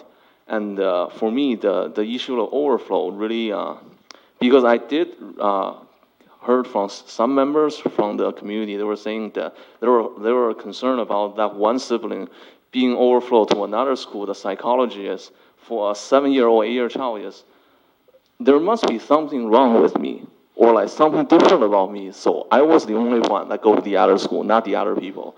So I wanted to prevent the overflow situation. So I would be favored of flexibility going up to 29 and preventing overflow, and we pay overages over 26.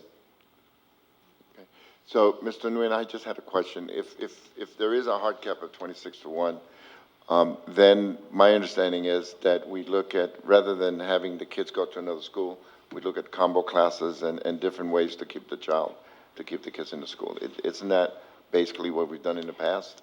Well, there's almost, without renegotiating the whole portion of the agreement, and I'm trying to walk the line carefully here, in any scenario currently under the contract, there will be overflows. It's hard to avoid it. We do try to minimize it. We try to keep it as low as possible. So that would take a new negotiation philosophy, but it would have to be negotiated. So I think that's probably the best I could answer this without entering in negotiations in a public setting. But I would say that it's really up to the board if they want to exercise this or not. That's really what it comes down to. Do you want to exercise flexibility or not? You've already agreed to pay for anything over 26 as an overage, not an overflow. And I think sometimes the words get us confused as well. But I'm glad we brought it back for clarification because ultimately this is the board's decision. Right. Agreed. And I think that it's up to you guys how you want to proceed. Member Martinez. Yes, I'm glad we're having more discussion. This is a tough one because, we are looking at the potential impact to some families. As I hear the teachers and we tour the classrooms and you see that there's hardly any space for the kids to move, you also look at the broader impact of the broader community. I mean, again, it's like that other topic that I was talking. It's not easy. It's not an easy topic. And somebody had, earlier comments. It's not just money. And I know that we talked about compensating the teacher. If there is an overage, but that doesn't take away the impact to the kids. Yeah, at this point, I need to understand the potential fiscal impact, but Member Zhang or Member Rodriguez, I'd have to support a cap as well. So I would vote no to this, yes. So can the class size max, because there's a class size limit, there's a class size maximum. So currently the collective bargaining agreement states that class size limit is at 24 to 1, and then the class size maximum is at 28 to 1. In the past, the governing board has approved to increase the class size limit, the class size maximum to 29/31. So what we're trying to do is to give the district the flexibility to increase the class size from class size limit 29, class size maximum at 231. But our intention is never to go up to 29, 28. Our intention is to properly size the class at a maximum of 26 students. However, there may be some overages in some of the classes, like what Mr. Jung was saying, where we don't want to separate the families. So we may have to keep families together. Thank you. Student member? Yeah, I think that the board as well, the board generally understands the fact that the district's intention is not to raise class sizes above 26. But the problem is that as you increase class sizes, as you increase the hypothetical probability that a class size will increase, you deteriorate the quality of education, even more so at a lower level. Candidly, the fact of the matter is, the board feels that the district shouldn't have the possibility at all of raising class sizes, in with respect to, or prioritizing the quality of education over not separating families. I think that the quality of education, no matter where you get it, is more important in the long run, because deteriorating the quality of education, and then putting students forward to higher grades increases the probability that you're going to have students who are deficient later on. So making sure that we have good education early on is essential to having higher performance going forward. Thank you. Member Martinez, did you want to make a motion? I gotta read it again, I'm sorry. Well, Making the right motion. I can do it. My motion would be to have a hard cap at 26 to 1. Class size limit or class size maximum? The max, okay? If you do class size maximum to 26, that means that any additional students, that means you're gonna have to hire a new teacher to. Well, no, there's other things that, and we've done it before. There's combo classes. You're looking at a worst-case scenario, and in my opinion, there's other things. You get, wherever the school is, you give everybody together and come up with a solution. Just a word of caution, when we have combination classrooms, it's less, 2 students less. So if we're talking about 26, in regards to a combination Right, classroom, it will be exactly. 24.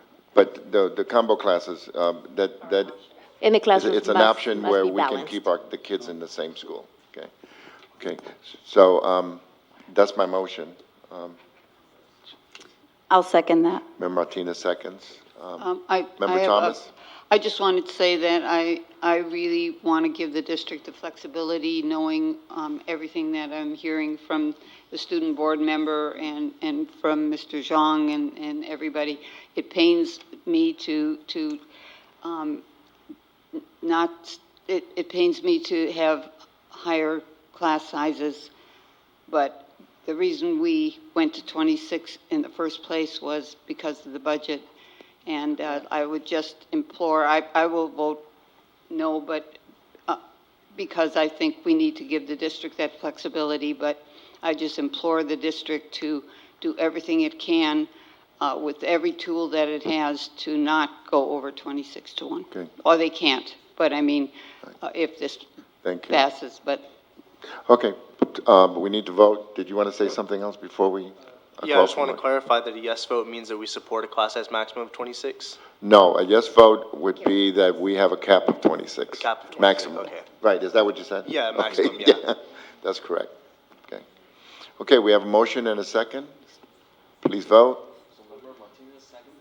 Yeah.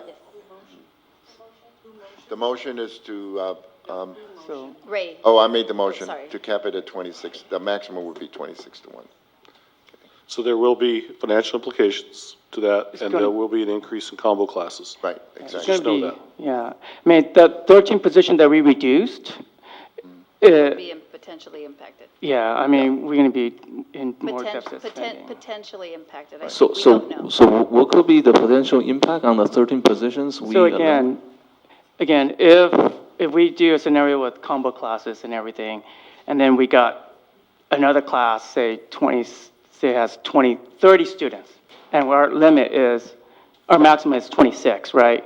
Those three students, where are we gonna put them? Does that mean we're gonna have to hire another teacher for those 3 students, or Overflow. an overflow? There will be a spike. Okay.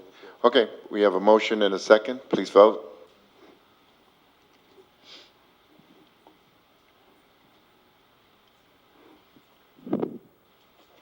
Okay, so the measure fails.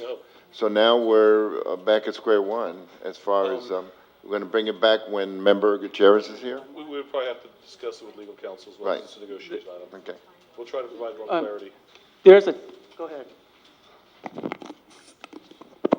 Unfortunately, we do have a timeline of June 30th. Okay, so we can, Well, can we find out if the motion that was made last time was clear enough so that we can maintain the flexibility of 29 from legal counsel? Sure. Yeah, we will do that. okay. So we can check with the board's availability and bring it back before June 30th with Member Gutierrez here? Yeah, we can definitely do that. I mean, if necessary, we should just add a new special meeting and then clear it up. You're going to be gone? Okay, I'm gone next week. okay. So you won't be here between now and the 30th? You're going to be gone? I'll be gone all next week. But that still leaves us a little bit of time. Is there a suggestion, team? I was just going to mention that staff has put in, we have quite a bit of staff that's going to be on vacation as well. So I don't know with special meetings, we also have to find out what can be brought to the special meeting through legal guidelines as well. Okay, and it's got to be done before June 30th. Is there a slight possibility that you can contact Member Gutierrez now? Oh, no, we couldn't do that. She's got to be here. What I would Her suggest, availability? what I would No. suggest is let me get a legal opinion tomorrow, right away on what they would recommend and what the real impact is, and I'll get you a legal briefing in a confidential folder. Okay. And what we did last time was on video, so maybe they would look at the video. Well, there's another solution as well that I can add to that. They watch the video, I'll have legal review the video as you suggest. I think that's a great idea. And in negotiations, we can have a series meeting. We don't have to pull everyone together. It can be done by phone. So let me bring it back to Mr. Danis tomorrow and have him review all the evidence, the prior video, what did they decide, what does he recommend, and talk with you each individually in a series meeting to be able to come to some conclusion on this. That's one way to handle it before June 30th. My understanding is that anybody that does a yes vote can bring an item back, and that's what Mr. John did, okay? So this would be the vote. Okay. I would think. That would be my understanding. We were no votes. So it was a no vote? Last time we were the yes vote. Right. Yeah, he's the one that brought it back. He was a yes vote, okay? So this supersedes. Okay. Next item, consent agenda. We have 14.1, adopt the Newark Unified School District initial proposal to CSEA for reopeners for the 2019-2020 school year. 14.2, receive CSEA initial proposal to Newark Unified School District for reopeners. 14.3, personnel report. 14.4, appointment of Director of Teaching and Learning. And 14.5, appointment of Director for Special Projects. So we need a motion and a second discussion. I move to approve 14.1 to 14.5. Okay, I second that. Please vote.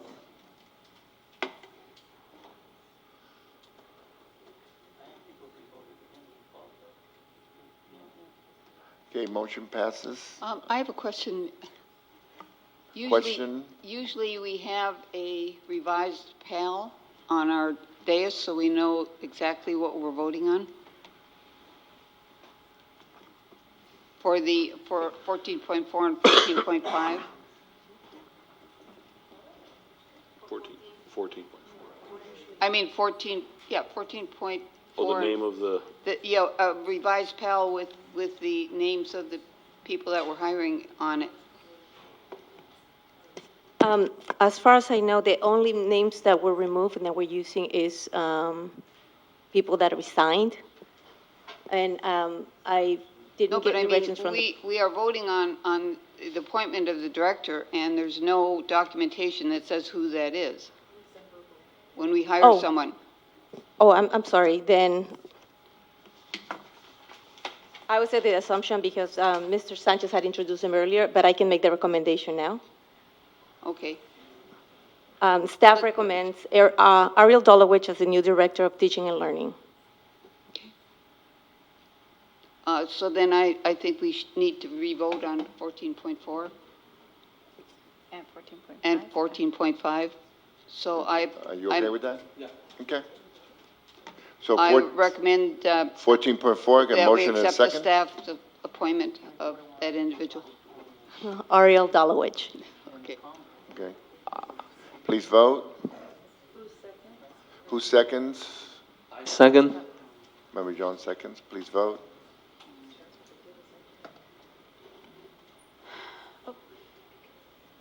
Sorry, I didn't get in Oh, there. that's okay.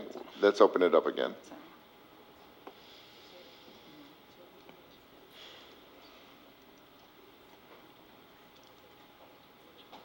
Okay, motion passes. Member Gutierrez, our student member does not vote. Member Gutierrez not here. Okay. Then 14.5. Thank you for the clarification, Member Thomas.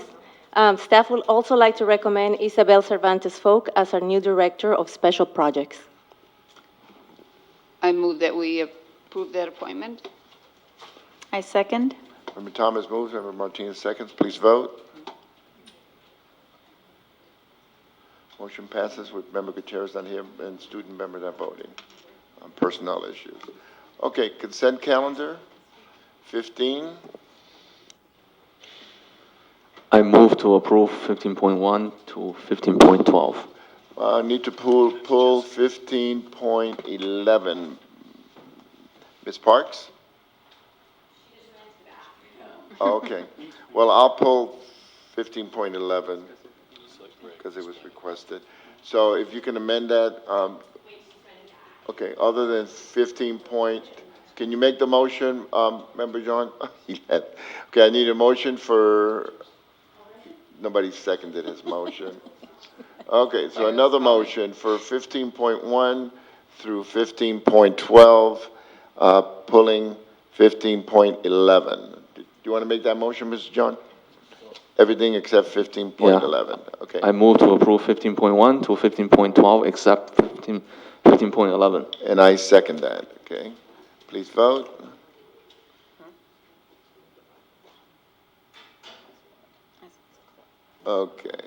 Okay, thank you. Okay, motion passes unanimously. Member Gutierrez not here. 15.11, contract addendum and final payment to Ryland School Business Consulting. Ms. Parks. Good evening. In June of 2018, you were without a CBO. At that time, you hired Ryland to come in and fill that position until Mr. Nguyen was hired. In December 13, 2018, you had your first interim in front of you. There was a lot of discussion whether it was going to be a positive or whether it was going to be qualified. When the board finally approved the qualified designation, the board decided that they wanted to get help for the CBO. In January of 2019, what was brought forward was an agreement for $20,000, which you approved, that was to provide that assistance. In May, you tabled a $116,000 proposal that was before you. Tonight, you have a proposal for $20,120. I bring all of this to your attention in the timeline because since that January date when you approved the $20,000, there was a warrant issued for $20,960 in February. There was a warrant issued to Ryland for $35,440 in March, for $35,640 in April, for $28,20 in May. And before you tonight are two invoices for the month of May and June, which total $21,120. That's a total of $139,360. I'm at a loss. You approved a contract again, let me restate, in January for $20,000. Before you tonight is a final contract for $21,120. The other warrants that were paid. I don't understand how you're approving what totals $41,000 in essence this year for Ryland when the total is at the $139,000 mark. The warrants do specify that they are for business services, consulting services for the deficit reduction. So I don't understand why all of these warrants have been paid beyond what you have authorized. And I'm looking to get some understanding.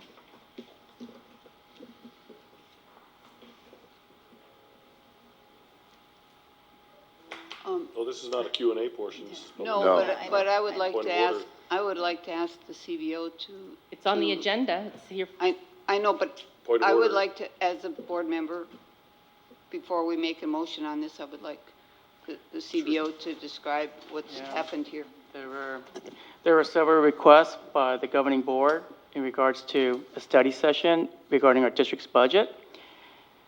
There was request for a budget reduction. There was request for do a fiscal recovery plan, district's budgets, enrollment projections, second opinions, reviewing the FICMAT report, and addressing the findings. Second opinions in regards to the findings from what I showed, as well as a list of reduction, and also trying to making sure that the district to be solvent and to be no deficit spending in the outer years. So these were some of the requests from, these were some of the requests. And it was asked, so we proceeded with second opinions from Ryland Services. So these are all costs that were accrued beyond the contract, and I think that's stated clearly in the actual contract from Ryland, outside of the scope of what we contracted them for, that they would charge us for additional costs outside the scope of their initial contract. Okay, it's My apologies. 9:55. I need a motion to extend the Point meeting of- by an I was hour. gonna- I don't think we're going to need more than an hour. I move that we extend the meeting to 10:30. I second. Okay, please vote.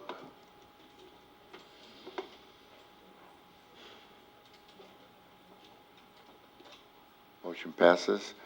Okay, I pulled this item, so I'd like to make a motion that we accept 15.11. Sorry, I had a request. Oh, I'm sorry, go ahead. Yeah. I apologize. And then student board member. Maybe more of a comment, right? If the warrants have been issued, but, to Member Thomas's question and the response, I need to be frank that we know we make requests, but also I would expect district staff that if we are expecting costs to be beyond what the board has approved, that would be surfaced to us so that we understand. I say that in the context of my concern about we can't only fix the revenue side, we have to fix the cost control side. So it is what it is that we've issued, but going forward, if we approve a contract, I think that, the role of the board is clear, is we approve additional funds beyond, if needed. Okay. And I think this speaks to the internal controls on our contracts. I brought items to the attention of staff before on contracts that were not dated or that were, the work was done before the contract was signed and things like that. I think this is a worrisome trend that's only escalated with this particular item. Of course, they did the work, we'll pay them, but it's not a very good reflection on the internal controls in our business office. Okay, so I make a motion that we accept 15.11. I had a question before. Oh, I'm sorry. So, Student member. when we talk about these additional warrants past the $20,000 that were originally approved in the contract in January, essentially my question is the board aware of the fact that we're incurring extra costs, or that the board is incurring extra costs when we make additional requests? Is it explicitly stated in the contract that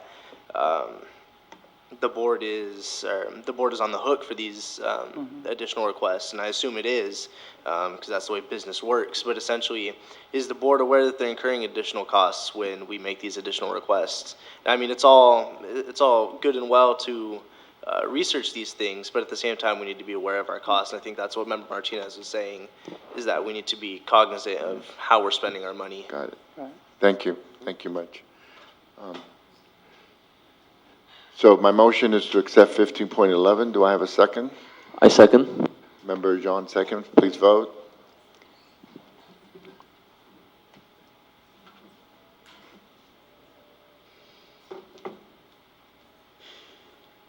Okay, motion passes, and the student member, board member, no, and he's already expressed the reason why. Okay. Okay, next on the agenda is student expulsions. No, oh, yes, sorry.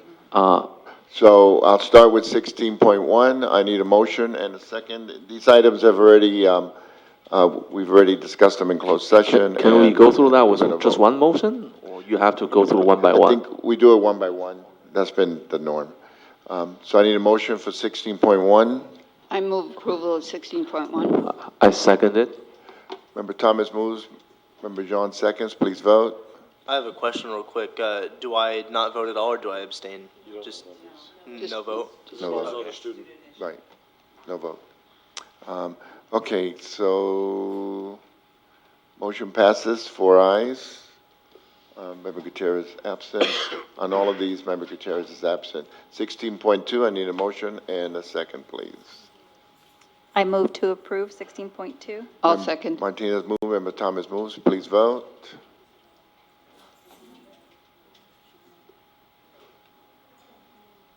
Let me start again. Please vote. Okay, motion passes, 4 ayes. 16.3, need a motion and a second, please.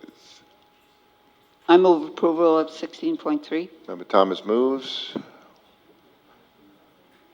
Member John seconds, please vote. Okay, 4 ayes, thank you. 16.4, motion and a second, please. I move to approve 16.4. I second it.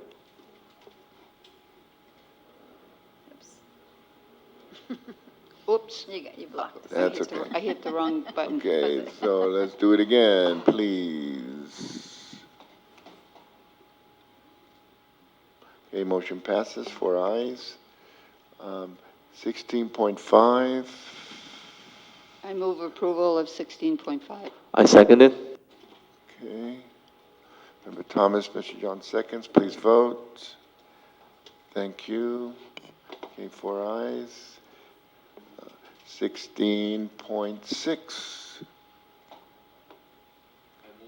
I move to accept 16.6. Member John moves. I second. Member Martinez seconds.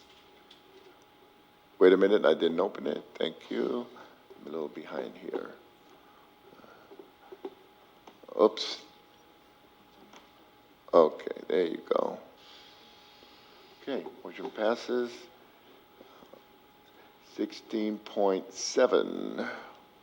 I move approval of 16.7. I'll second that. Please vote. I second. Oh, that's okay. Member John seconds. Please vote.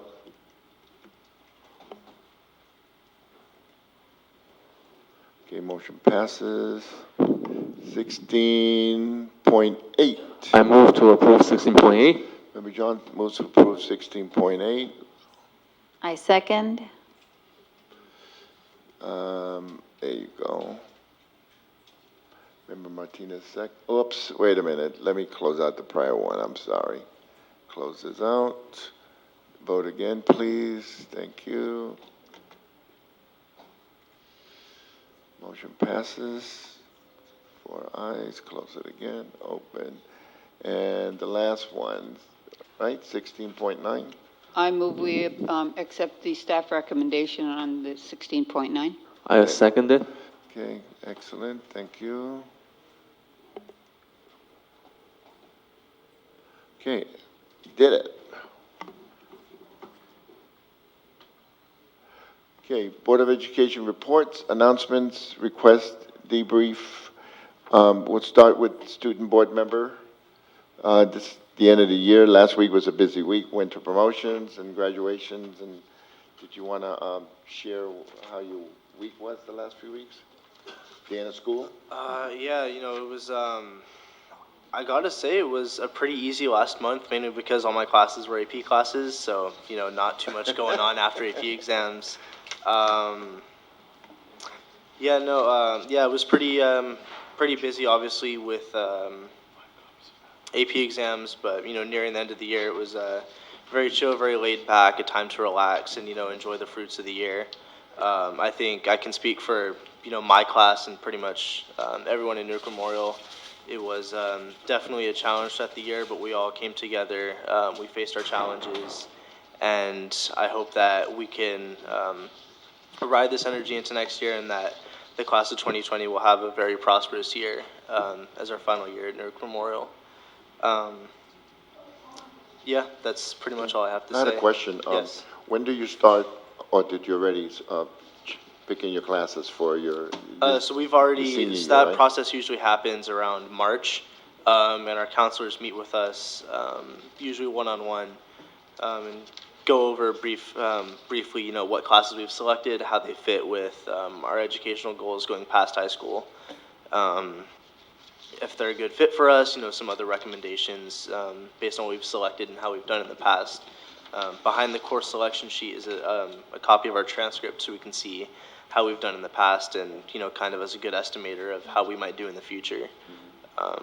Yeah, so that process happened in March, and I think most people are satisfied with what they've picked. And are you going to be with us next year as a student? I will be, yeah, I will be. So I believe the election that we went through in January was effective for this next year. And then the election that we have this January will be for the 2020-2021 school year. And at that point, I'll be meeting with, or probably as soon as we get back to school, I'll be meeting with the activities director, Ms. Canales, to discuss who I might like to train as our next student board member. Excellent. Yeah. Member John? I also would like to mention one thing while I have the floor here. From the Rocketry Club, we've met with the junior high, the rising freshmen, and we will be having a summer workshop that's going to be held at the Newark Library. We don't have the exact date set yet, but I actually did speak with the library manager today, and he said that he was open to letting us use the space. So I can forward the dates to Ms. Aquino, and if any board members would like to attend and observe thank you what for we're doing doing, that. yeah. Excellent. Thank you for doing that. Thank you. Member John? Really enjoyed the high school graduation ceremony. Enjoyed shaking 395 hands.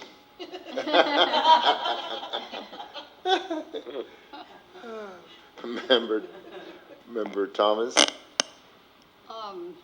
Yeah, it was a busy couple of weeks, all the promotion ceremonies and graduations. It was very enjoyable, and I'm looking forward to a relaxing summer, and I hope the rest of you have a relaxing summer as well as staff.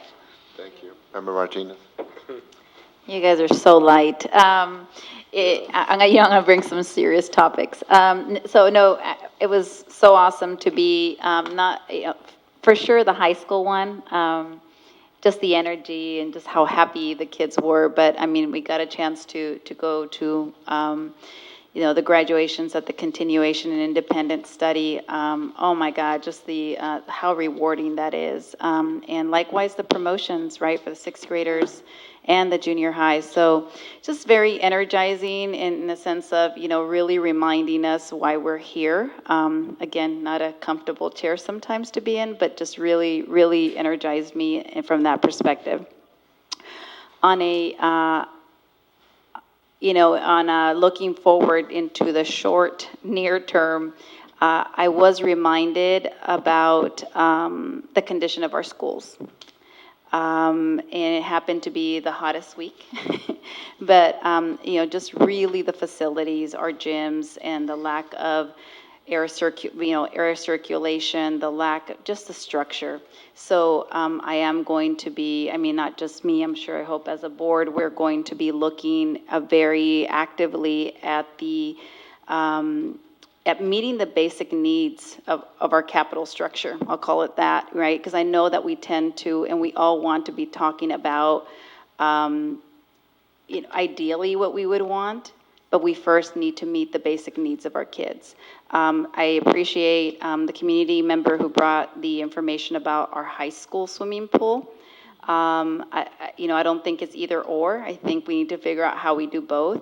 And especially our high school, because we see so many competitions. I have, friends and family in the vicinity that are always talking about the competitions at Newark, and we are definitely not putting our best foot forward. So thank you for the images. I think that needs to be seared into our brain. So I think more of a expectation management, at least from this board member, I'm going to be having a lot of questions around what is our plan in the short term to alleviate some of the big gaps that we have.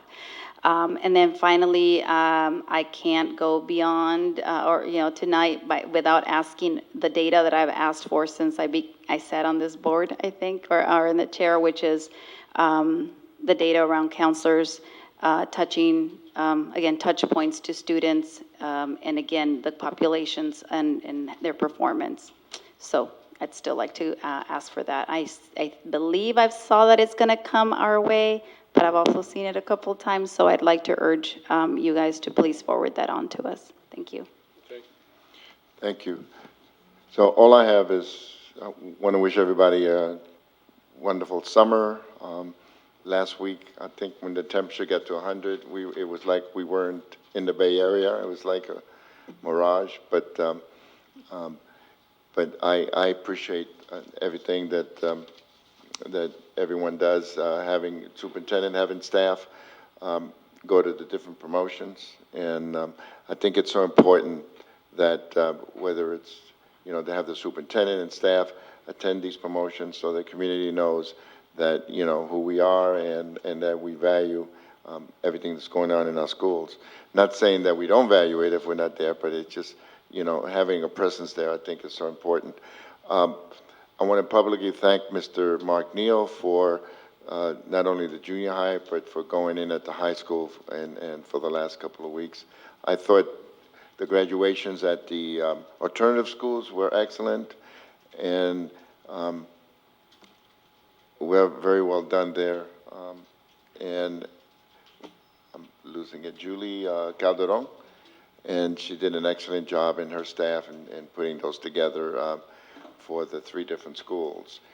And then the high school, naturally, having close to 400 kids, it's just great. They were well behaved and they were excited, and it was a wonderful moment, as was the junior high. So the only thing I have is we have summer school, so I have, I don't know how many kids do we have enrolled for the high school summer school program? I believe I was told it's a little over 600. Oh, okay. No. What I'm talking about is thank you for saying that. That's excellent. What I'm asking is for the seniors that couldn't walk, that were lacking some credits, right? I don't know that number. We'd have to find out. Right. So, but that graduation is probably going to be the end of July, I would imagine. The sooner we know that, because we're making plans on summer, so we can be there. Right. Last week of July. Okay. Let me find out. Okay, so if we can get that information, that's great.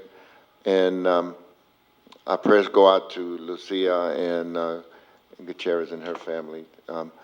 So that's all I have. Superintendent? I do want to share with you a copy of a legal briefing from Mr. Danis. I'll be following up with him first thing tomorrow as soon as I can on the question that was brought up earlier relative to K-3 class size. You probably already have that, but I want to just make sure that you do. I think the second thing I want to touch on is, again, thanking staff for another year. Our staff works hard. I know it's been hard with the budget cuts, and that takes its toll on morale, and we still have people showing up and doing the work that we ask, and I really want to thank our staff, and I do wish them some rest this summer. I think the other couple things are, I want to thank the board for adhering to their guns about metrics. I'm so glad to hear that. It's very much a relief to me, and I want to thank you for that, and I appreciate you holding on to try to hammer that out. I know it's not easy, but I appreciate you guys continuing to work through that. So I want you to hear that from me. I welcome the metrics, and I think that gives me the clarity and focus that I need. So thank you for that as a board.